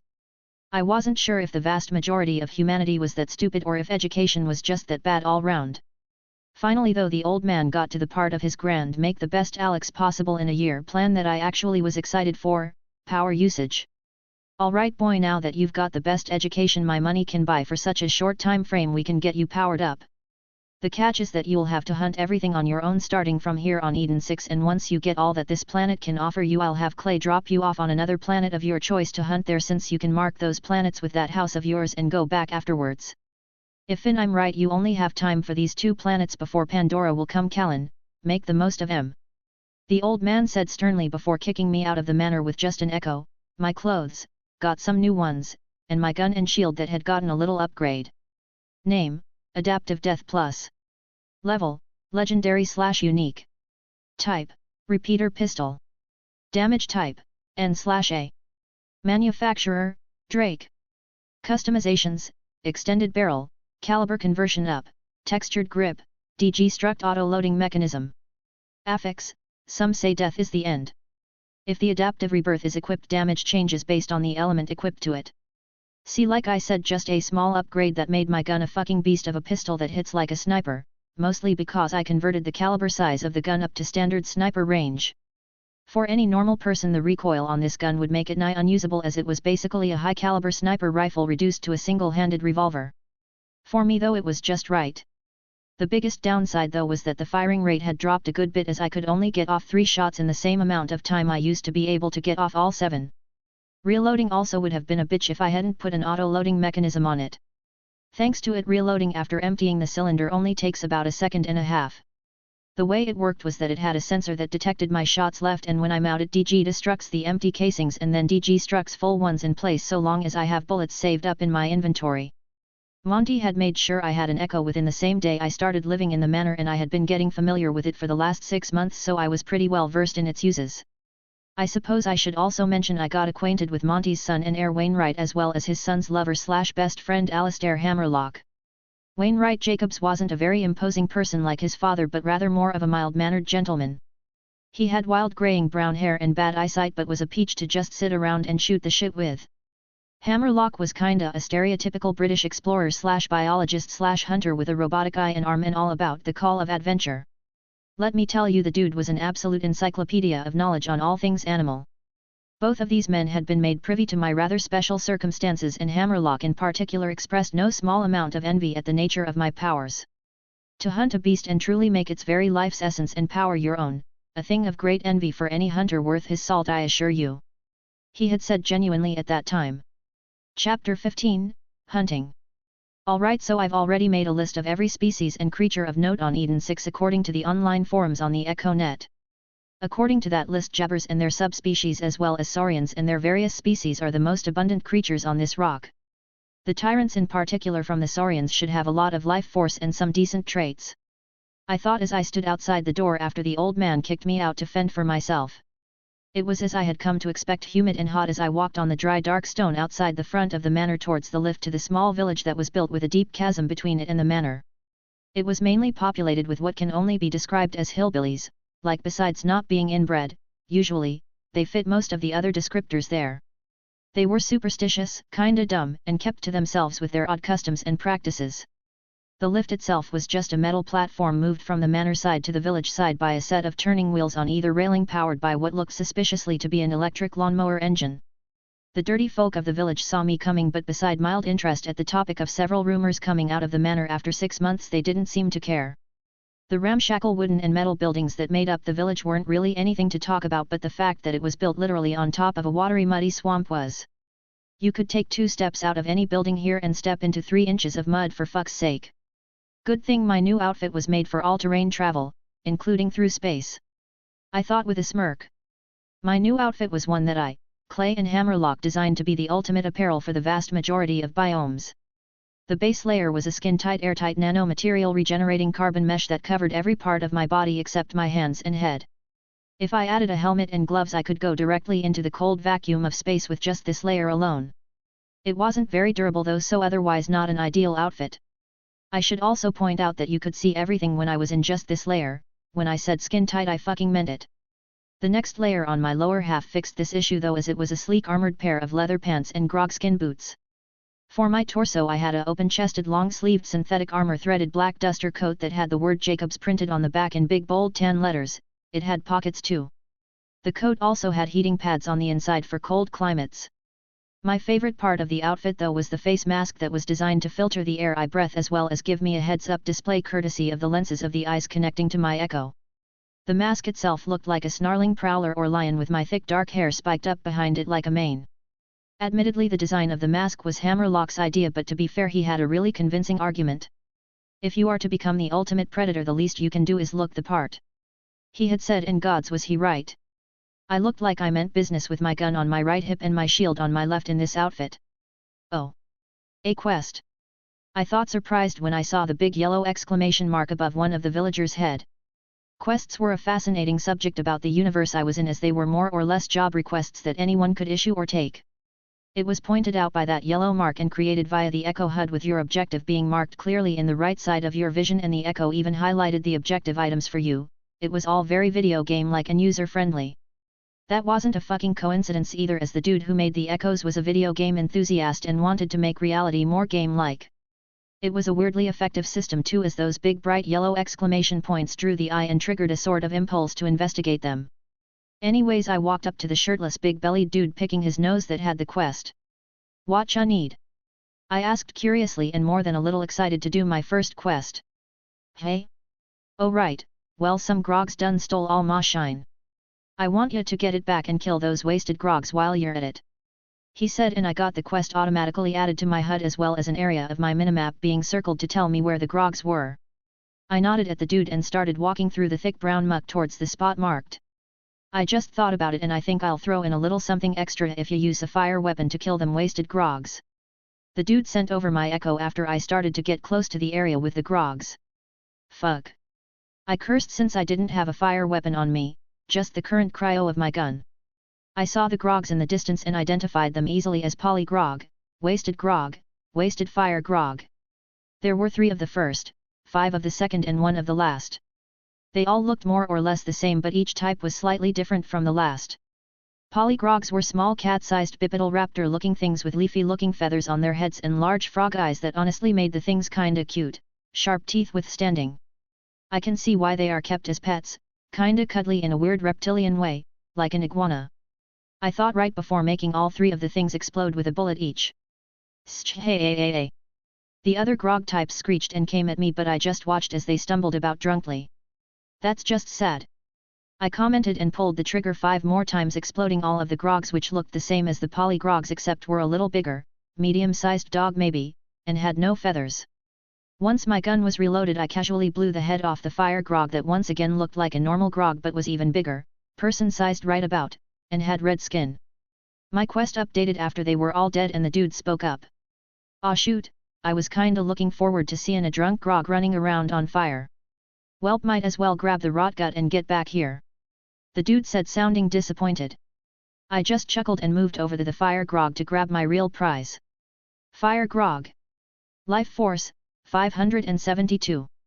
Traits, Aphrodisiacal Sweat Rare Grade 5000 units, Projectile Gland Common Grade 500 units, Pyro Oil Production Uncommon Grade 1000 units, Pore Sight Trash Grade 50 units, Keen Nose Common Grade 500 units, Fire Resistance Uncommon Grade 1000 units. The fuck? This thing has horny sweat? Why does this thing have horny sweat? Like what fucking reason would it evolve to have that? God, you there? I have questions, man. I thought absolutely bamboozled by that first trait. That said, I was sorely tempted to grab it simply because it might come in handy if I ever wanted to get laid. Can you imagine how erotic it would be for a chick to lick the sweat off you and it actually makes them more horny? Wet dream material right there. I didn't actually take it though since I wasn't unreasonably insane, just mildly. I did take that fire resistance though, since I too enjoy not burning to death. As for the oil and spitting gland traits, those came with some negative side effects that I wasn't okay with. I moved on to the grogs after that, and upon seeing they had weaker versions of the fire grogs traits minus the resistance trait, I just took the nifty 300 to 400 units of life force they each had. Polygrogs had only 100-ish units each and again no new traits. I was a bit disappointed in the haul this time, but not every trait was going to be a winner. Grabbing the bottles of booze strewn about the grog nest, I checked for anything else, but seeing as there wasn't anything of note, I headed back to the dude that gave me the quest. Shame ya couldn't set them grogs on fire, but ya got ma shine back, so I'll say that's good enough. Here's ya pay. The dude said, and a gun got transferred to my inventory. Name, JAR227 Pyro. Level, Uncommon. Type, Assault Rifle. Damage type, PYROX1. Manufacturer, Jacobs. Affix, N/A. I couldn't help but feel my eyebrow that had grown back in the last 6 months, twitch. I took a deep breath and left it go since I doubted it was intentional. For those wondering why I didn't just use the fire weapon I got from the vault, the answer was I could only use 1 or 2 weapons at a time. This wasn't a video game as much as it seemed like it sometimes, and that meant I couldn't reasonably carry a small armory of weapons on my person at all times. Deconstructing the guns in my inventory to my hand also wasn't a fast process and took a few seconds to do. This meant that unless the weapons were quite small, I could only have maybe 2 holstered on me at a time, one of which was always going to be my gun. I was being picky to simplify. I wanted my second weapon to be really damn good, just like my first, so no fire weapon at the moment. Anywho, after taking care of that quest, I simply left the village and followed the dirt road. It didn't take long doing so for me to find some more prey. Ravager, Slinger were the names of these new type of saurians. Ravagers were effectively velociraptors but more ugly, and slingers were basically ravagers but with hard spikes growing out of their long flat tails that they, as the name implied, slung at you. It took 2 shots for both species, of which there were an even split of 2 each. I was mostly pleased with the traits though. Ravager. Life Force, 792 to 821. Traits: Aphrodisiacal Sweat Rare Grade 5000 units, Predator Muscles Common Grade 500 units, Tough Skin Common Grade 500 units, Poor Smell Trash Grade 50 units, Strong Teeth Common Grade 500 units. Slinger. Life Force, 801 to 857. Traits: Aphrodisiacal Sweat Rare Grade 5000 units, Predator Muscles Common Grade 500 units, Tough Skin Common Grade 500 units, Poor Smell Trash Grade 50 units, Strong Teeth Common Grade 500 units, Bone Regeneration Uncommon Grade 1000 units, Projectile Growths Uncommon Grade 1000 units. I took all 4 sets of Predatory Muscles, Tough Skin and Strong Teeth as well as both sets of Bone Regeneration for a total of 8000 units of Life Force spent. That left me at 1447 units of Life Force, but it was a good trade as once all these traits were fused and integrated I'd get a sharp increase in my physical stats. Bone Regeneration however was a trait I took for a single reason: self-healing. While in the slingers it was used to rapidly regrow their projectile spikes that were made of bone. In my case it meant broken bones weren't a fucking problem anymore as my bones healed themselves back perfectly in no time flat. Alexander Drake. Life Force, 1447. Integrated traits: Gun Expertise Uncommon Grade, Clever Mind Uncommon Grade, Enhanced Senses Rare Grade, Omega Body Rare Grade, Dense Bones Uncommon Grade, Armored Hide Uncommon Grade, Fire Resistance Uncommon Grade. Stored traits: Predator Muscles Common Grade X4, Tough Skin Common Grade X4, Strong Teeth Common Grade X4, Bone Regeneration Uncommon Grade X2. Chapter 16, I Ship It. I left the traits unintegrated because I wanted to collect much more in hopes of getting a better graded trait after fusing them with my already existing traits. The only trait I could fuse now due to it not being a part of my current traits was the Bone Regeneration trait. I didn't have any healing traits, so this one was a standout trait that affected nothing once integrated. I retrieved my house from my inventory and went inside before activating stealth mode. That was a fascinating discovery that I had only found out about coincidentally. C. Hammerlock pointed out how vulnerable having a big glowing portal with one way in and out of it would leave me if any enemies could track down where I set the place up. I doubted the Iridians would have left such a fucking stupid shortcoming in something like this, and I was right. Near the inside of the portal archway in the house there was a small orange crystal switch that upon hitting turned the portal and archway invisible. You could still enter the place by going through the portal, but you'd never see it before you did so. This in addition to the teleporter room meant that I was suddenly one of the hardest motherfuckers to track down in the 6 galaxies, or I will be once I get a bunch more planets marked. Right now I just had Baal 3, Pandora and Eden 6 marked, but at some point I'll plan to have every life planet marked. Anyways, I stealthed my house and immediately integrated that nice set of traits to get that sweet healing factor for my bones. I felt a bit of an itch as the traits got added to my body, but otherwise I felt nothing change, but that was to be expected. I had no broken or missing bones, so naturally the trait didn't do anything at the moment but was just waiting for the bone damage to activate. With that done, I put away my house again and continued my trek. The dirt crunched under my boots as I walked down the road, and I couldn't help but marvel at the lack of industrialization I could see. In fact, according to my history lessons, Eden 6 was nearly untouched by mankind with the exception of the few habitations and logging apparatus. Despite this, however, the place looked downright apocalyptical as there were crashed spaceships all over the place from the planet's weird ability to drag the things into itself if you didn't take care to keep that from happening.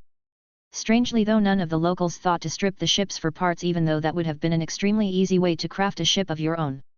It was a superstition of sorts that the crashed ships were now a part of Eden 6 and thus you'd get fucking haunted or some shit like that if you scoffed the things. That wasn't going to stop me though, since as far as I was concerned these ships were just waiting to be repurposed and I was more than happy to do so. Any loose piece of metal or tech that I came across went straight into my house in an empty room to be fed to the fabricator later. Most of the tech was waterlogged or infested with plants or rats. Disgusting creatures out of fucking nightmares those creatures were. Like if you hybridized roaches and rats and then making the resulting offspring way larger. Rats multiplied extremely fast, were famously hostile and destroyed whole environments with their ravenous consumption of literally anything they could get their big ass teeth through. Trait-wise though, I had to admit they truly were blessed creatures. Ratch. Life Force, 600 plus. Traits: Armored Hide Uncommon Grade 1000 units, Strong Vitality Uncommon Grade 1000 units, Colony Mind Common Grade 500 units, Caloric Bolstering Rare Grade 5000 units, Poor Vision Trash Grade 500 units, Rapid Reproduction Common Grade 500 units, multilimbed common grade 500 units. This was just the most common type of Raj too, as there were 4 others as well. There was the Swarm, the Defender, the Hunter, and the Broodmother types as well, even though they were all technically the same species. It was sorta like how ants in a colony came in different shapes and sizes based on what role they had. So far I had only encountered the Drone or Common and the Swarm type, that were basically just a bunch of small flying Raj grouped up to tear apart anything they found, like piranhas. They also didn't have any traits beyond those that a common Raj would. I loved these creatures though, because their strong vitality meant they had a lot of life force and usually were found in groupings no smaller than 15 and going up to whole ass colonies of hundreds of individuals. I myself came across no less than 50 as I scoffed these downed ships near the manor. Thanks to this I was able to get over 30,000 units of life force after merely 4 hours of scavenging and killing. Of course I also grabbed 2 extra copies of armored hide and strong vitality. I thought about grabbing caloric bolstering as well, but it had the rather bothersome downside of increasing your metabolism drastically. Still, this large amount of life force finally let me grab some traits I had been eyeing hungrily since I was on Bale 3. Corrosion Resistance Uncommon grade 1000 units and Energy Projection Epic grade 20,000 units. The Corrosion Resistance trait went nicely with my Fire Resistance version, but the real catch was Energy Projection. It knocked me back down to 5,410 units of life force to get all 3 copies of Corrosion Resistance as well as the 1 copy of Energy Projection, but it was so fucking worth it. The reason I say this was because of what Energy Projection allowed me to do: remote harvest life force and traits. This was God's damn game changing, as until now I had to physically touch the corpses to drain life force or traits from them, but with this single trait I could now grab everything in a 15-foot radius. It was ominous as shit when I did though, as threads of red energy flew through the air whenever I did. I also still had to touch anything still alive if I wanted to see what I could gain from it without killing it first. Merely adding a ranged aspect to my powers increased their utility by an assload, as if I didn't want any traits from a thing I could run through a whole group of the things gunning them down while simultaneously draining the life force. I honestly spent maybe 3 days stripping the crashed ships of anything I thought was worth grabbing, and at the end of each day broke it down in the fabricator and had it rebuilt smaller and more up to date based on specs I ripped off the Echo Net. That was the awesome thing about the crafter thing: it didn't give a flying fuck whether or not minimizing a part should be possible or not. Just from recycling maybe 12 ships I was halfway to making a ship that should be theoretically impossible with humanity's current manufacturing abilities. The only really annoying part was that I couldn't minimize the thrusters or implosion drive, or the whole ship would be nothing more than a fast hovercraft when it was finally done. Both of those pieces of the ship weren't very small either, as the implosion drive that made FTL travel possible was the size of an African elephant, and naturally the thrusters needed to be large enough or powerful enough to move such a large amount of heft off the ground and into orbit quickly. Even with this being the case, I was well on my way to creating the smallest man-made galactic ship ever. I wasn't looking so bad on life force either after slaughtering Rach, Jabber and Saurians alike in droves. My first encounter with Jabbers was interesting, as the clever little shits threw exactly that at me when they saw my back turned. Jabbers were a fairly smart species of simian creatures closely resembling a mix of spider monkeys and mandrills. General shape-wise they were closer to the latter, with long arms and short legs. They however tended to be closer to the size of a spider monkey and had long prehensile tails that they used like third arms. As a species they were typically yellow-eyed and striped, with a long fucking list of mischief, both benign and malicious, attributed to them. Throwing literal shit at people who weren't paying attention was amongst the more harmless of pranks they regularly play. Didn't mean I didn't slaughter the whole fucking troop though. Got some sweet traits from my angry retribution too. Jabber. Life Force 400-1300. Traits: Dexterous Hands Common grade 500 units, Clever Mind Uncommon grade 1000 units, Strong Nose Uncommon grade 1000 units, Strong Body Common grade 500 units, Coarse Fur Common grade 500 units. All of these traits save for the last one were well worth grabbing an extra 2 copies of at least. Considering the troop had almost 10 members, I didn't suffer a loss in life force either.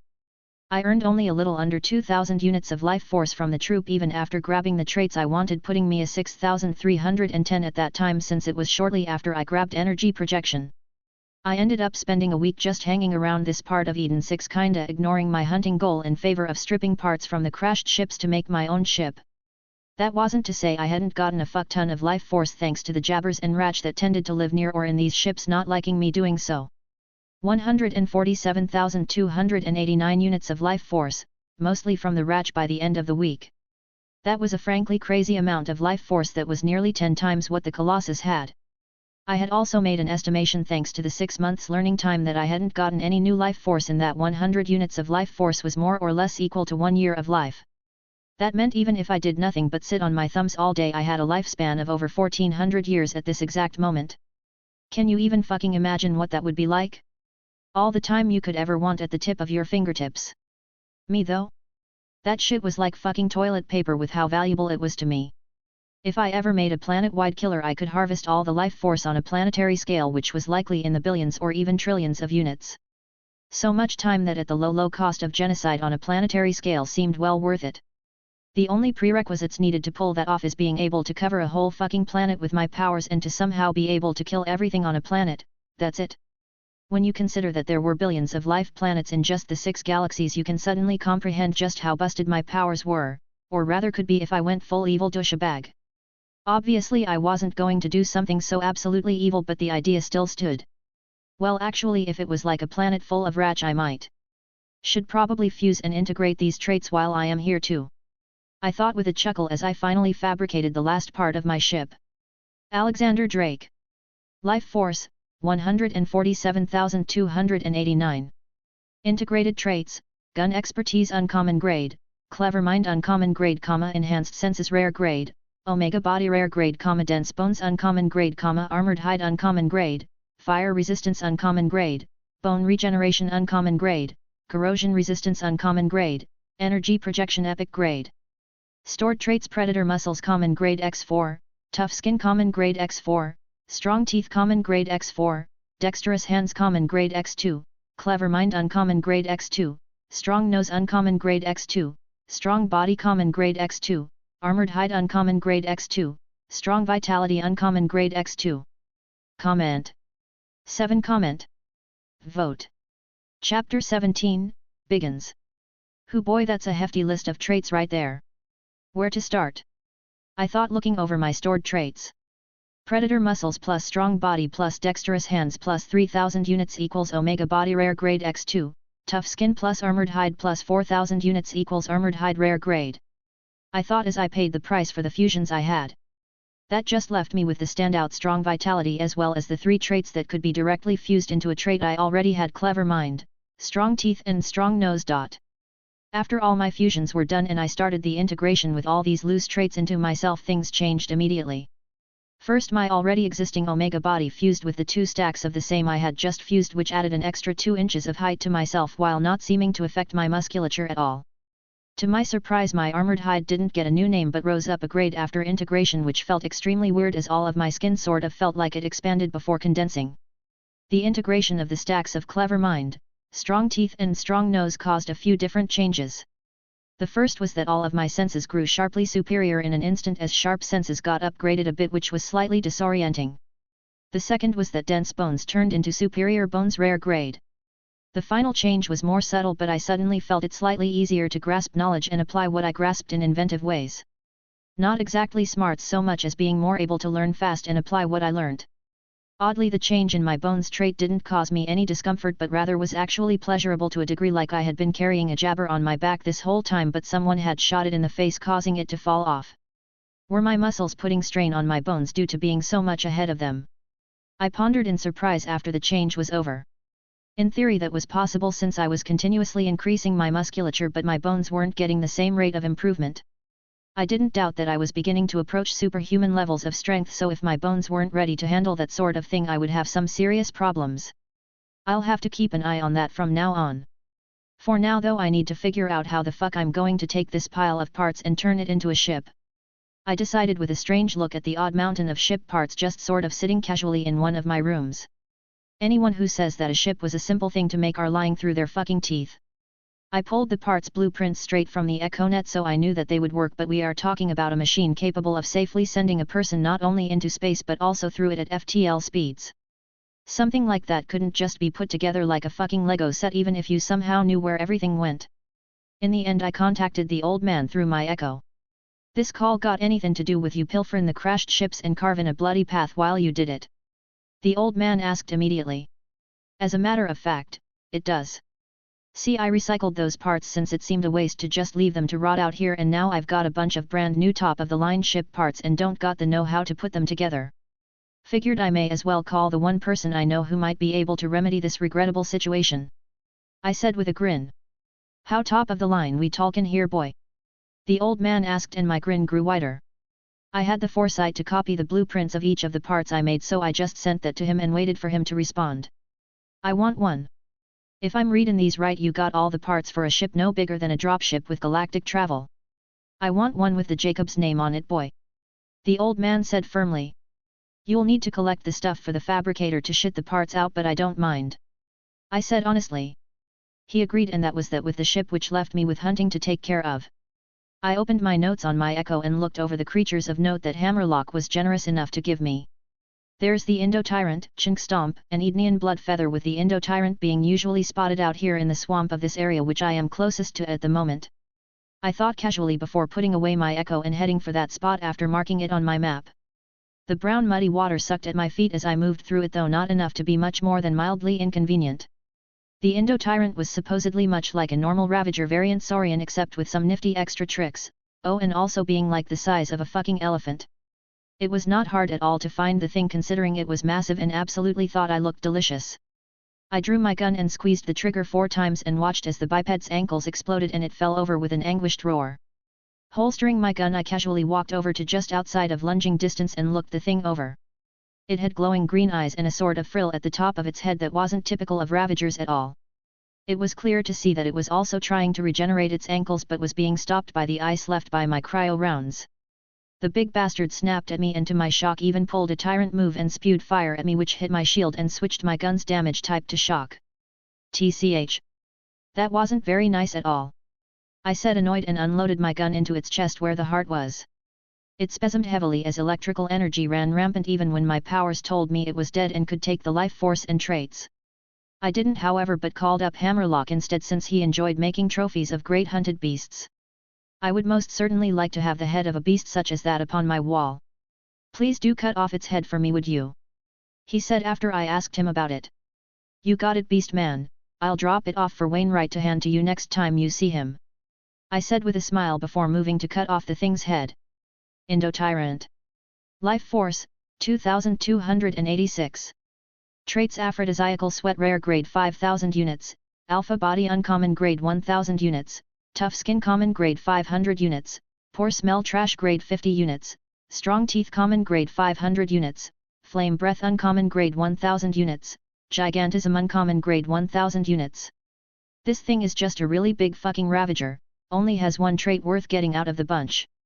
I thought, disappointed after seeing all these traits being the same as a normal Ravager, with the exception of the trait that let it breath fire and the one that made it get so big.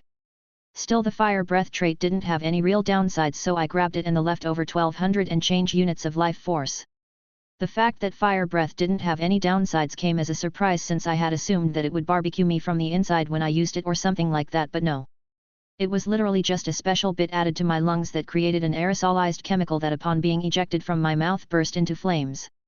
It was quite interesting, since I was sorta curious why it didn't ignite in my lungs or throat, but who am I to question something that worked? Plus, I thought it would be badass as fuck to literally roast a dude to death with my breath. Anyways, with the head of the beast securely tucked away in my inventory, I watched the rest of the body turn to dust after I took the trait and life force. I then checked my map again and marked the next beast of interest, the Chink Stomp. The thing was apparently a tyrant saurian that was bigger and more powerful than normal and had quite the nasty list of kills to its name, becoming something of a local legend as a result. Tyrant saurians were basically T-Rexes, as they looked like any other saurian in terms of general shape, but were big mofos with hard-plated skulls and a general all-around bad attitude. I had to deal with the fucking platoon of Ravagers, Slingers, and Grogs that stood between me and it before I could get to it, though, as its lair was rather tucked away. Bang bang bang! 3 shots rang out, popping the heads of 3 Grog as I walked into the saurian nest confidently. This drew in the rest of the nest that didn't take kindly to my trespassing. Close to 30 enemies in total, but I dashed away to the side and accurately popped the Grogs spitting at me in the head. The Ravagers rushed me and the Slingers also launched their projectiles, but I smoothly killed a Ravager and then used its corpse to shield myself from the bone projectiles. I weaved between stones and corpses for cover while draining my kills of their life force remotely. I timed my reloads and shots precisely, taking out the Slingers first and the chasing and very pissed off Ravagers second. The smell of blood was thick in the air after the final saurian fell, and to my pleasant surprise I found something interesting when I was remotely draining one of the Grogs. Mutant Grog. Life Force, 1572. Traits, Aphrodisiacal Sweat Rare Grade 5000 units, Projectile Gland Common Grade 500 units, Oil Production Common Grade 1000 units, Pore Sight Trash Grade 50 units, Keen Nose Common Grade 500 units, Minute Regeneration Rare Grade 5000 units. There was a mutant amongst the grog that I killed that had a small but useful mutation trait that gave it increased healing, though to such a small amount that it was almost not worth mentioning. I still was more than willing to spend 5000 units of life force to grab that trait though. I had gotten 27,052 from this nest originally, but minus that amount still netted me 22,052, so I was definitely not complaining. The lair of the Chink Stomp was a sort of big open clearing with bones of various kinds strewn about the place in shit piles and a big cave entrance at the far end. I didn't even hesitate to send 2 bullets into the cave entrance to see if Mr. Stomp was home. He was. The air shook from how loud the roar of anger that came from the cave was, but I merely grinned as I felt those danger instincts start giving me the good stuff. Alexander Drake. Life Force, 163,627. Integrated Traits, Gun Expertise Uncommon Grade, Clever Mind Uncommon Grade X3 Enhanced Senses Rare Grade, Omega Body Rare Grade X3 Superior Bones Rare Grade, Armored Hide Rare Grade, Fire Resistance Uncommon Grade, Bone Regeneration Uncommon Grade, Corrosion Resistance Uncommon Grade, Energy Projection Epic Grade, Strong Vitality Uncommon Grade. Stored Traits Flame Breath Uncommon Grade, Minute Regeneration Rare Grade. Chapter 18, Fluffy. I held my gun at the ready as the beast started to leave its lair, and I got a good look at it. It was clearly a sort of tyrant subspecies saurian with a towering form much like that of a T-Rex. It was easily 17 or so feet tall and nearly twice that long, with rusty red leathery skin and a strange mix of T-Rex and Triceratops-looking head. It was predatory at the start, with a massive set of huge sharp teeth but a thick bone ridge rising at the top of its head. "You are fugly as shit," I said with a whistle when I saw the entire form of the beast.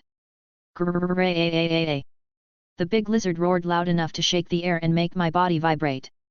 Banks 3. I fired 3 shots right down the beast's throat mid-roar, which just made it angry as the shocks caused its voice to crack like a dude going through puberty.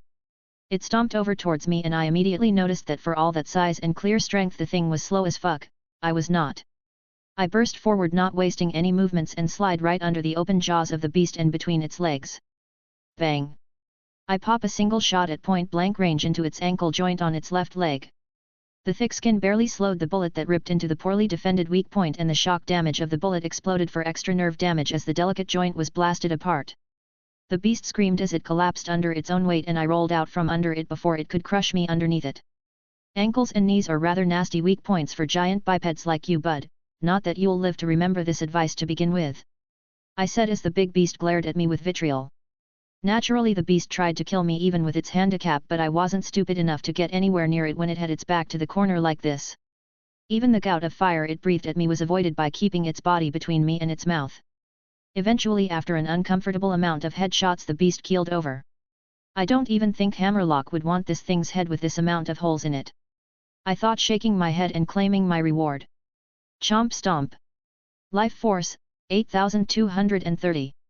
Traits: Aphrodisiacal Sweat Rare Grade 5000 units, Omega Body Rare Grade 5000 units, Armored Hide Uncommon Grade 1000 units, Pore Smell Trash Grade 50 units, Strong Bones Uncommon Grade 1000 units, Flame Breath Uncommon Grade 1000 units, Minor Regeneration Epic Grade 20,000 units, Enhanced Vitality Rare Grade 5000 units.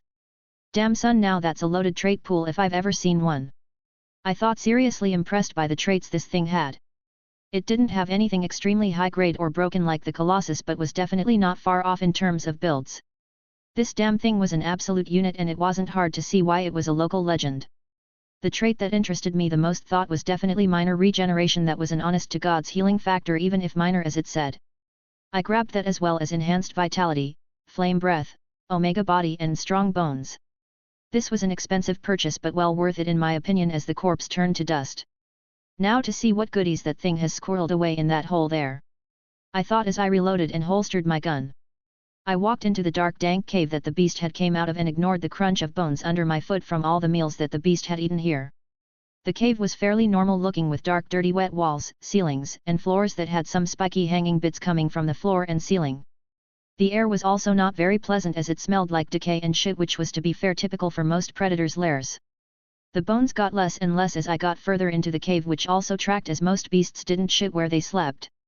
Oh hello beautiful! I thought with a grin when I saw what was sitting in the huge nest at the back of the cave.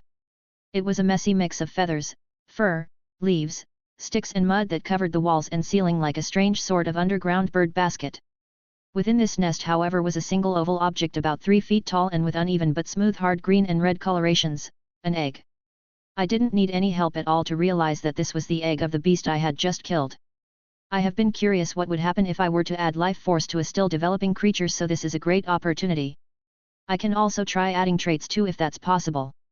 I thought eagerly as I opened my house up and picked up the big ass egg and carefully brought it into the menagerie. I set the containment unit for the egg for close to the same conditions as the cave and added the known incubation process of a tyrant saurian for good measure. Tyrant egg, chomp stomp. Life force, 2005, developing. Traits: aphrodisiacal sweat rare grade 5000 units, omega body rare grade 5000 units, armored hide uncommon grade 1000 units, poor smell trash grade 50 units, strong bones uncommon grade 1000 units, flame breath uncommon grade 1000 units, minor regeneration epic grade 20,000 units, enhanced vitality rare grade 5000 units. Almost a perfect copy of your parent too. Now let's start by adding some life force to you, shall we? I thought eagerly as I began to funnel life force into the egg bit by bit carefully. 50. 100. 200. 500. 1000. 2000. 2500. To my great surprise, the egg eagerly accepted the energy until I had put in over twice what it already had. At that point the developing creature was clearly unable to accept any more without a period of time to adjust to its current amount. You are quite the greed little thing, aren't you? No matter, I suppose, since you are already mine. I thought with a chuckle.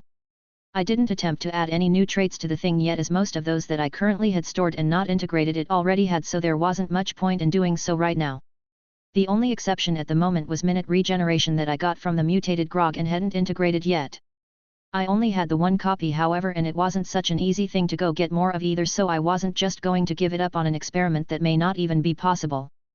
Speaking of that trait, I wanted to fuse it with my new minor regeneration to hopefully get a true regeneration trait, but when I went to mentally nudge them together I was left speechless, as minor regeneration straight up ate the weaker trait for free.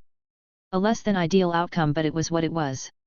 I then wasted no time at all integrating the traits I had stored up and watched them either stack with the same named trait I had already or get straight up eaten by another trait.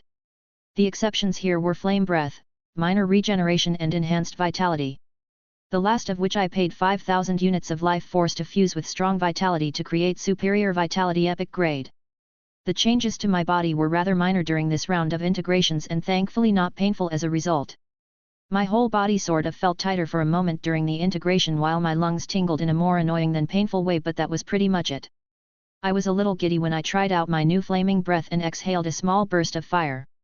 It wasn't nearly as impressive as I had hoped, but it made sense considering the size difference in lungs between me, a person and a fucking tyrant. Still, I was motherfucking fire-breathing baby. I couldn't help but laugh imagining the look on the old man's face when he found out eventually. Superior vitality, I discovered, was an incredibly versatile trait that was definitely worthy of that dope epic grade.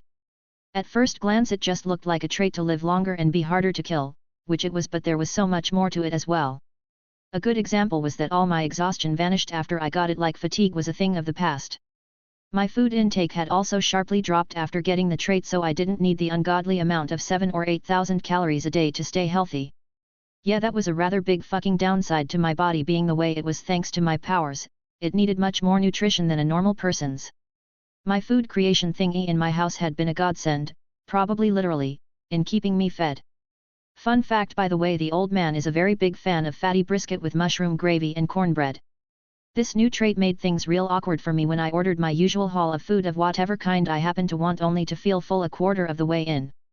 I'm not complaining, but it would have been nice if I got some sort of fucking heads up before I was forced to give most of the ordered food to the local wildlife that was thrilled. If you were wondering what I was doing for the past 3 days, then the answer was both simple and complicated. See, I was hunting in simple terms, but the complicated part was that I was after something in particular, the Edenian blood feather. See, this species was a bit unique here on Eden 6 in that it was a migrator avian creature that was a pain in the ass to track down a member of for a dude on foot like me. Appearance-wise they were similar to what a pteranodon was thought to look like, with wide sharp featherless wings that extended from their sides as well to better catch up drafts. The difference was the heads that were basically the same as a vulture's long neck and ugly bald head. They were called blood feather, however, because they were all bright crimson red and impossible to miss in all this green and brown. They didn't actually have feathers, which was retarded, but whatever. While I was following rumors and supposed sightings, I was also collecting life force and a few traits that I wanted to stuff into the developing egg in my house. Was trying to make an already monstrously strong creature stronger a good idea? Probably fucking not, but damn if it didn't sound like fun. So far I had collected a copy of 3 traits that I thought would be interesting in the thing: Clever Mind Uncommon Grade, Strong Nose Uncommon Grade, and Imprint Common Grade. That last trait I took from a odd sort of fly that apparently imprinted on the first species it saw after being born, that I found buzzing about a jabber I had just blew the noggin off of. My hope was that should my experiment work I could tame the thing that comes out of the egg with this trait. The idea was quite appealing, as it would basically give me my own personal vault monster. Food may be a problem once it gets bigger, but that was hardly a concern for me so long as I had the food maker thingy. Alexander Drake. Life Force, 204,177. Integrated Traits, Gun Expertise Uncommon Grade, Clever Mind Uncommon Grade X3, Enhanced Senses Rare Grade, Omega Body Rare Grade X4, Superior Bones Rare Grade, Armored Hide Rare Grade, Fire Resistance Uncommon Grade, Bone Regeneration Uncommon Grade, Corrosion Resistance Uncommon Grade, Energy Projection Epic Grade, Superior Vitality Epic Grade, Flame Breath Uncommon Grade, Minor Regeneration Rare Grade. Stored Traits: Clever Mind Uncommon Grade, Strong Nose Uncommon Grade, and Imprint Common Grade. Chapter 19, World Domination. Even if I failed to tame the beast, I could always just kill it if it became a problem. Anyways, I shook my head to get rid of these distracting thoughts as I waded through the green and brown water towards the area that the Ednian blood feather was spotted. I was pretty far from most settlements, which meant that I had to stay on my toes, as the critters out here were the sort to eat first, ask questions never. The knee-high water also definitely didn't make me feel safe, as there was no telling what was living in it. Even on Earth there were more than a few large creatures that could move under the water even at this depth without making so much as a ripple at the surface. My senses were tuned in on every sight and every sound for anything that felt out of place. It was thanks to this fact that I was able to react in time when a creature burst out of the water to my left, aiming at my throat with its many long sharp teeth. I immediately leaned to the side and swiped my gun at the creature as it sailed past where I was. The head and body landed in 2 separate spots, and I wasted no time at all using my powers to figure out what the hell had attacked me. Lurker. Life Force, 531.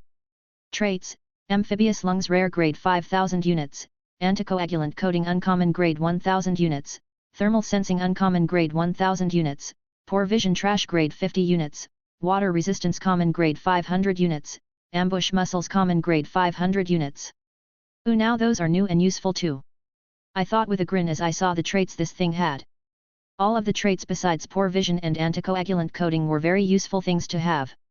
The latter of which was more or less just giving my teeth an anticoagulant film that made it to where anything I bite bleeds out. Not exactly all that fucking useful when I tend not to bite things as a means of attack. Also, can you imagine how fucking bad it would suck if you bit your tongue on accident?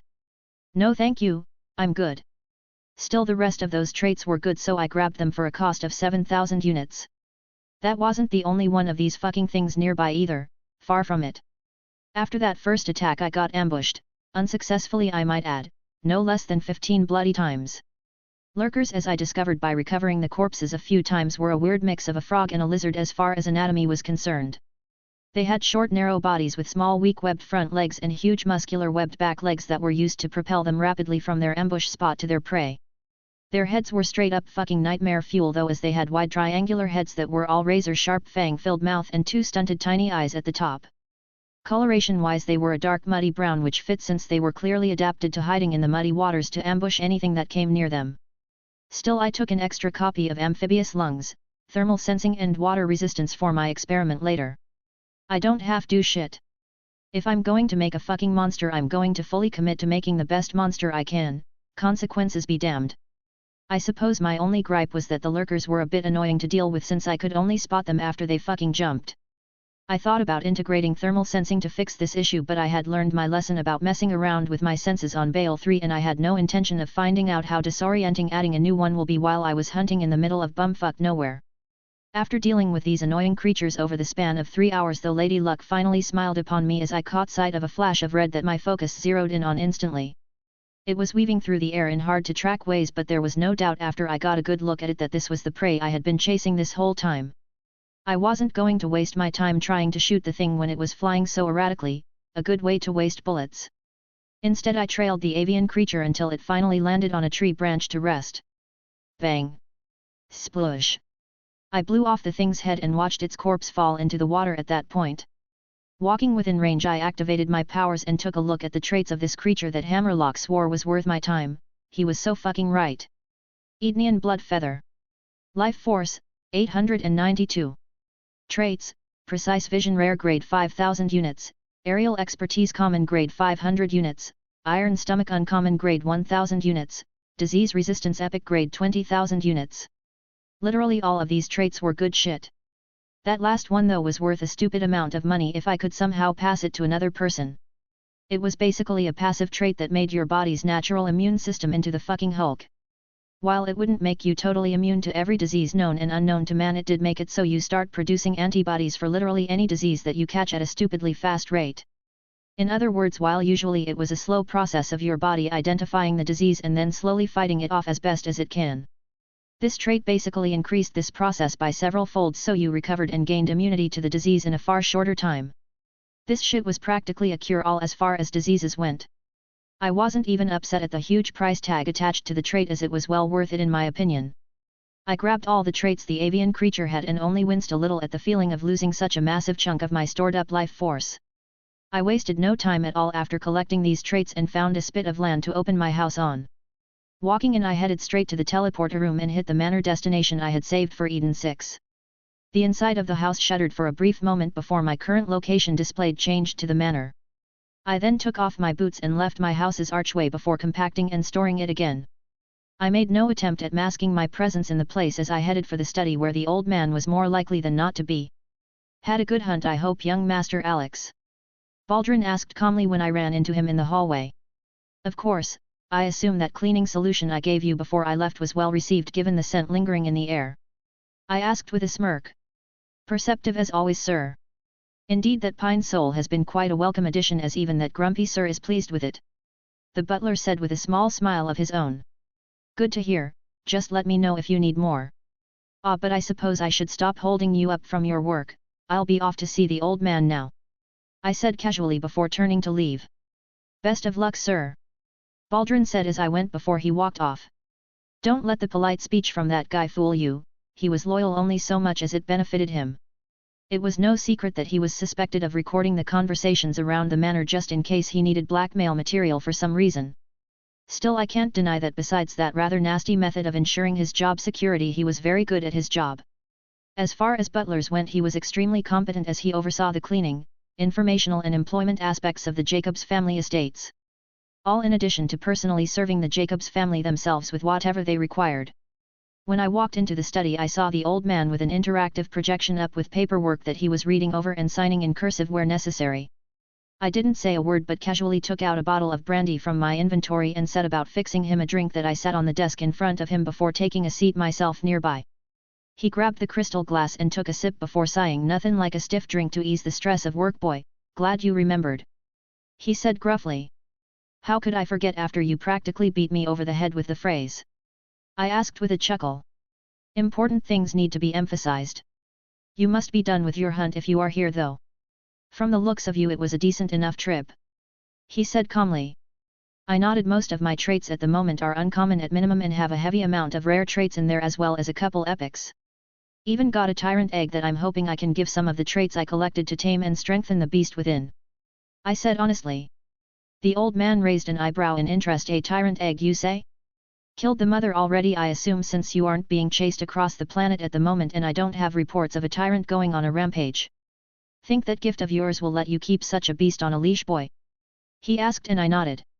I grabbed a trait from some sort of fly that was buzzing around a jabber I domed that should make the thing see me as family once it hatches. Assuming I can in fact give the unborn creature traits like I hope that is. I said honestly. The way you described your gift copying Clay's traits and your ability to stuff that energy into others makes it sound like it should be possible. But why risk the egg and not use a random critter first? He asked curiously. Well, I might be able to give traits to already grown things. My gut tells me that something still developing like an egg would accept these new traits in a less violent fashion. I explained honestly. I'm not one of them damn eggheads, but that sounds like something they might agree with.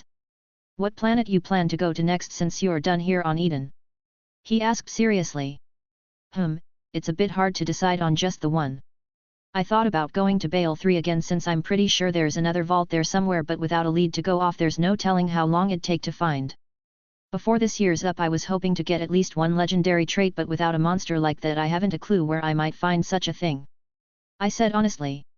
Why do you think there's another vault on Bale 3 for? The old man asked seriously. The description of the key said vaults with an S at the end, which means more than one. Still, like I said, there's no telling where it might be on the planet. I said with a shrug. Alexander Drake.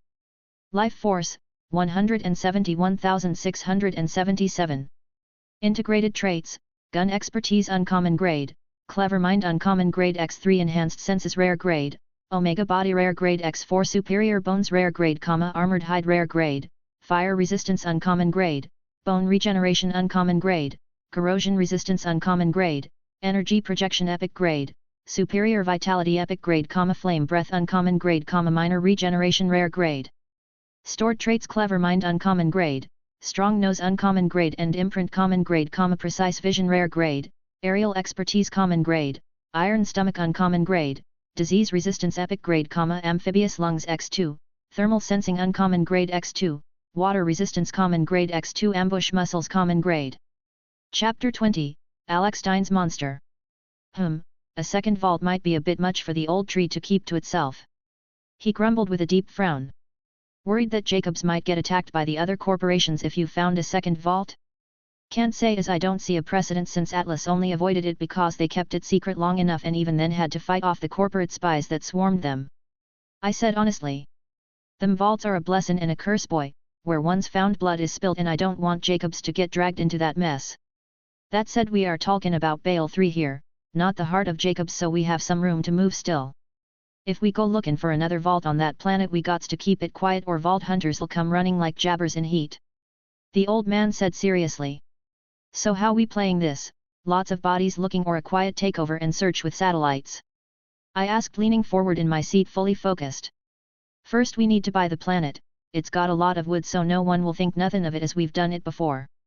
Then we need to start harvesting the stuff to keep up the image while we have a couple satellites scan the planet for caves. We can then start focusing on those spots and hope we find some alien stuff. Might take a few years till we find something though, so you'll be needing to choose a different planet to hunt on for the meanwhile. He said, taking another sip of his drink. Give me a couple days, I still have some traits to integrate as well as my experiment with the egg. After that's done I'll look for anything that sounds like a good spot to do some more hunting.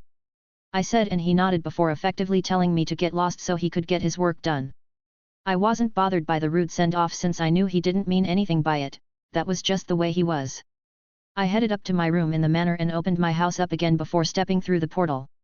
I blinked a couple of times to adjust after getting inside before stripping off my outer layer of clothes, followed by my skin suit that thankfully stretched since it was a one-size-fits-all type deal.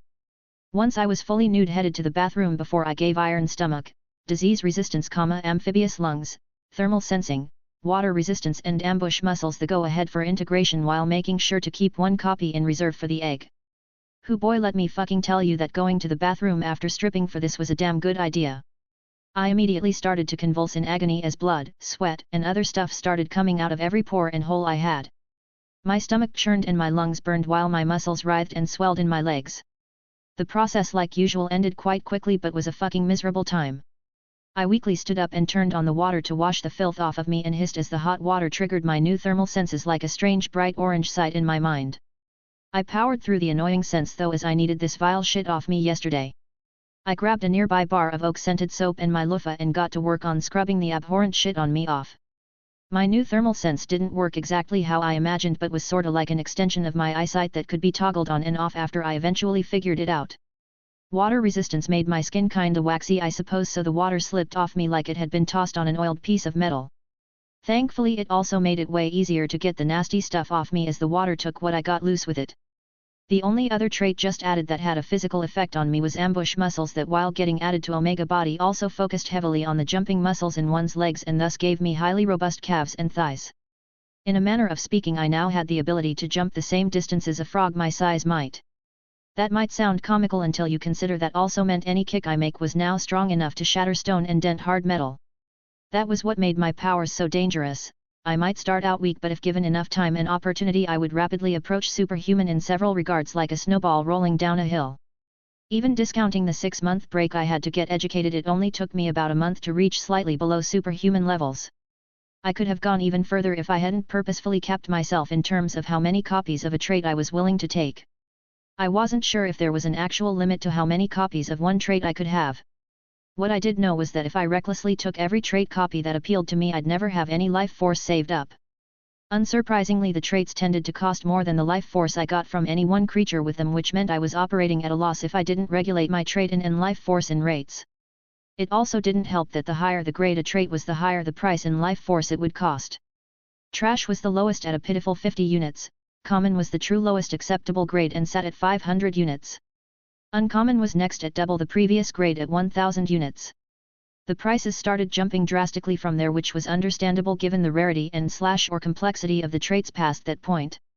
Up next was rare grade, sitting at a hefty 5000 units to buy. Then the price of the next grade, epic, jumped even further at a staggering 20,000 units. The final grade that I have only seen one time so far, and that too only from a vault monster of all things, was legendary, sitting at an asking price of 100,000 units to buy. I wasn't sure if there were any trait grades higher than legendary, but I imagine that if there were they would be ungodfully expensive. I should also point out that as someone who hunted animals, even if I shouldn't have, I understood the need to not destroy whole ecosystems recklessly. Catching a single fish or even a dozen was fine, but if you caught too many fish in too short a time, it would fuck up the whole ecosystem in the area. This meant little to no fish if you ever came back, killing the goose that laid the golden eggs, as it were. This meant that besides creatures like rats, which were both invasive as all fucking hell and nearly impossible to eradicate, I wasn't just slaughtering anything that moved this whole time. Honestly speaking, this wasn't even a morality thing for me so much as a common fucking sense thing. I as a predator obviously thrive best when there is prey for me to hunt, so naturally common sense is that I don't make my prey go extinct if I can help it. I didn't really have a moral bottom line that I wouldn't cross, like I wasn't an asshole that went about doing fucked up shit regularly because I could, but if I had no choice but to allow it or even participate, I wouldn't feel guilty afterwards. In hindsight, maybe that's why the being that gave me this second chance at life said that this place would fit me like a glove I never knew I needed. Morality was fucked sideways in this new crazy reality I found myself in, and I fit right in. Introspection aside, after getting cleaned up, I washed my clothes before slipping on the skin suit alone and walking to the menagerie while the rest dried. Now to see if this works the way I hope. I thought a little nervously. I rested my hand on the egg and ignored my powers telling me the traits and stuff of the thing as I turned my powers inward towards the traits I had waiting to stuff into the egg. I carefully nudged Strong Nose and stopped it when it tried to integrate, but sort of forced it out of my body instead, which let me tell you felt weird as shit. If sending out life force into another thing felt like extending my grasp beyond my actual hand, sending a full-on trait out was like burping but from my hand instead. It wasn't painful or anything, but it was definitely a strange sensation. Tyrant Egg, Chomp Stomp. Life Force, 4505, developing. Traits: Aphrodisiacal Sweat rare grade 5000 units, Omega Body rare grade 5000 units, Armored Hide uncommon grade 1000 units, Strong Bones uncommon grade 1000 units, Flame Breath uncommon grade 1000 units, Minor Regeneration epic grade 20,000 units, Enhanced Vitality rare grade 5000 units. At first glance it looked like my experiment had failed, but if you paid attention you'd be able to notice that the trash trait Poor Smell was gone. It worked. I mentally cheered in excitement seeing this. This served to verify two things for me: first, that I could indeed give traits to another living thing. Maybe it had to still be developing like this one, or maybe not, further testing needed for clarification. The second was that I could enhance or negate an aspect of a creature that received the trait by giving it a trash grade trait of that type, or a trait that was better than its current one for that type. In this case I had enhanced the creature's sense of smell from bad to average, which, while not like phenomenal or anything, was still an upgrade in the end. Clever Mind uncommon grade. Imprint common grade. Precise Vision rare grade. Thermal Sensing uncommon grade. 2000 units.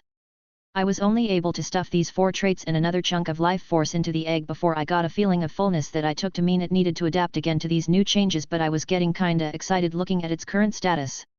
Tyrant Egg, Aberration.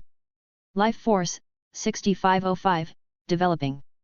Traits: Aphrodisiacal Sweat Rare Grade 5000 units, Omega Body Rare Grade 5000 units, Armored Hide Uncommon Grade 1000 units, Strong Bones Uncommon Grade 1000 units, Flame Breath Uncommon Grade 1000 units, Minor Regeneration Epic Grade 20,000 units, Enhanced Vitality Rare Grade 5000 units, Clever Mind Uncommon Grade, Imprint Common Grade, Precise Vision Rare Grade, Thermal Sensing Uncommon Grade.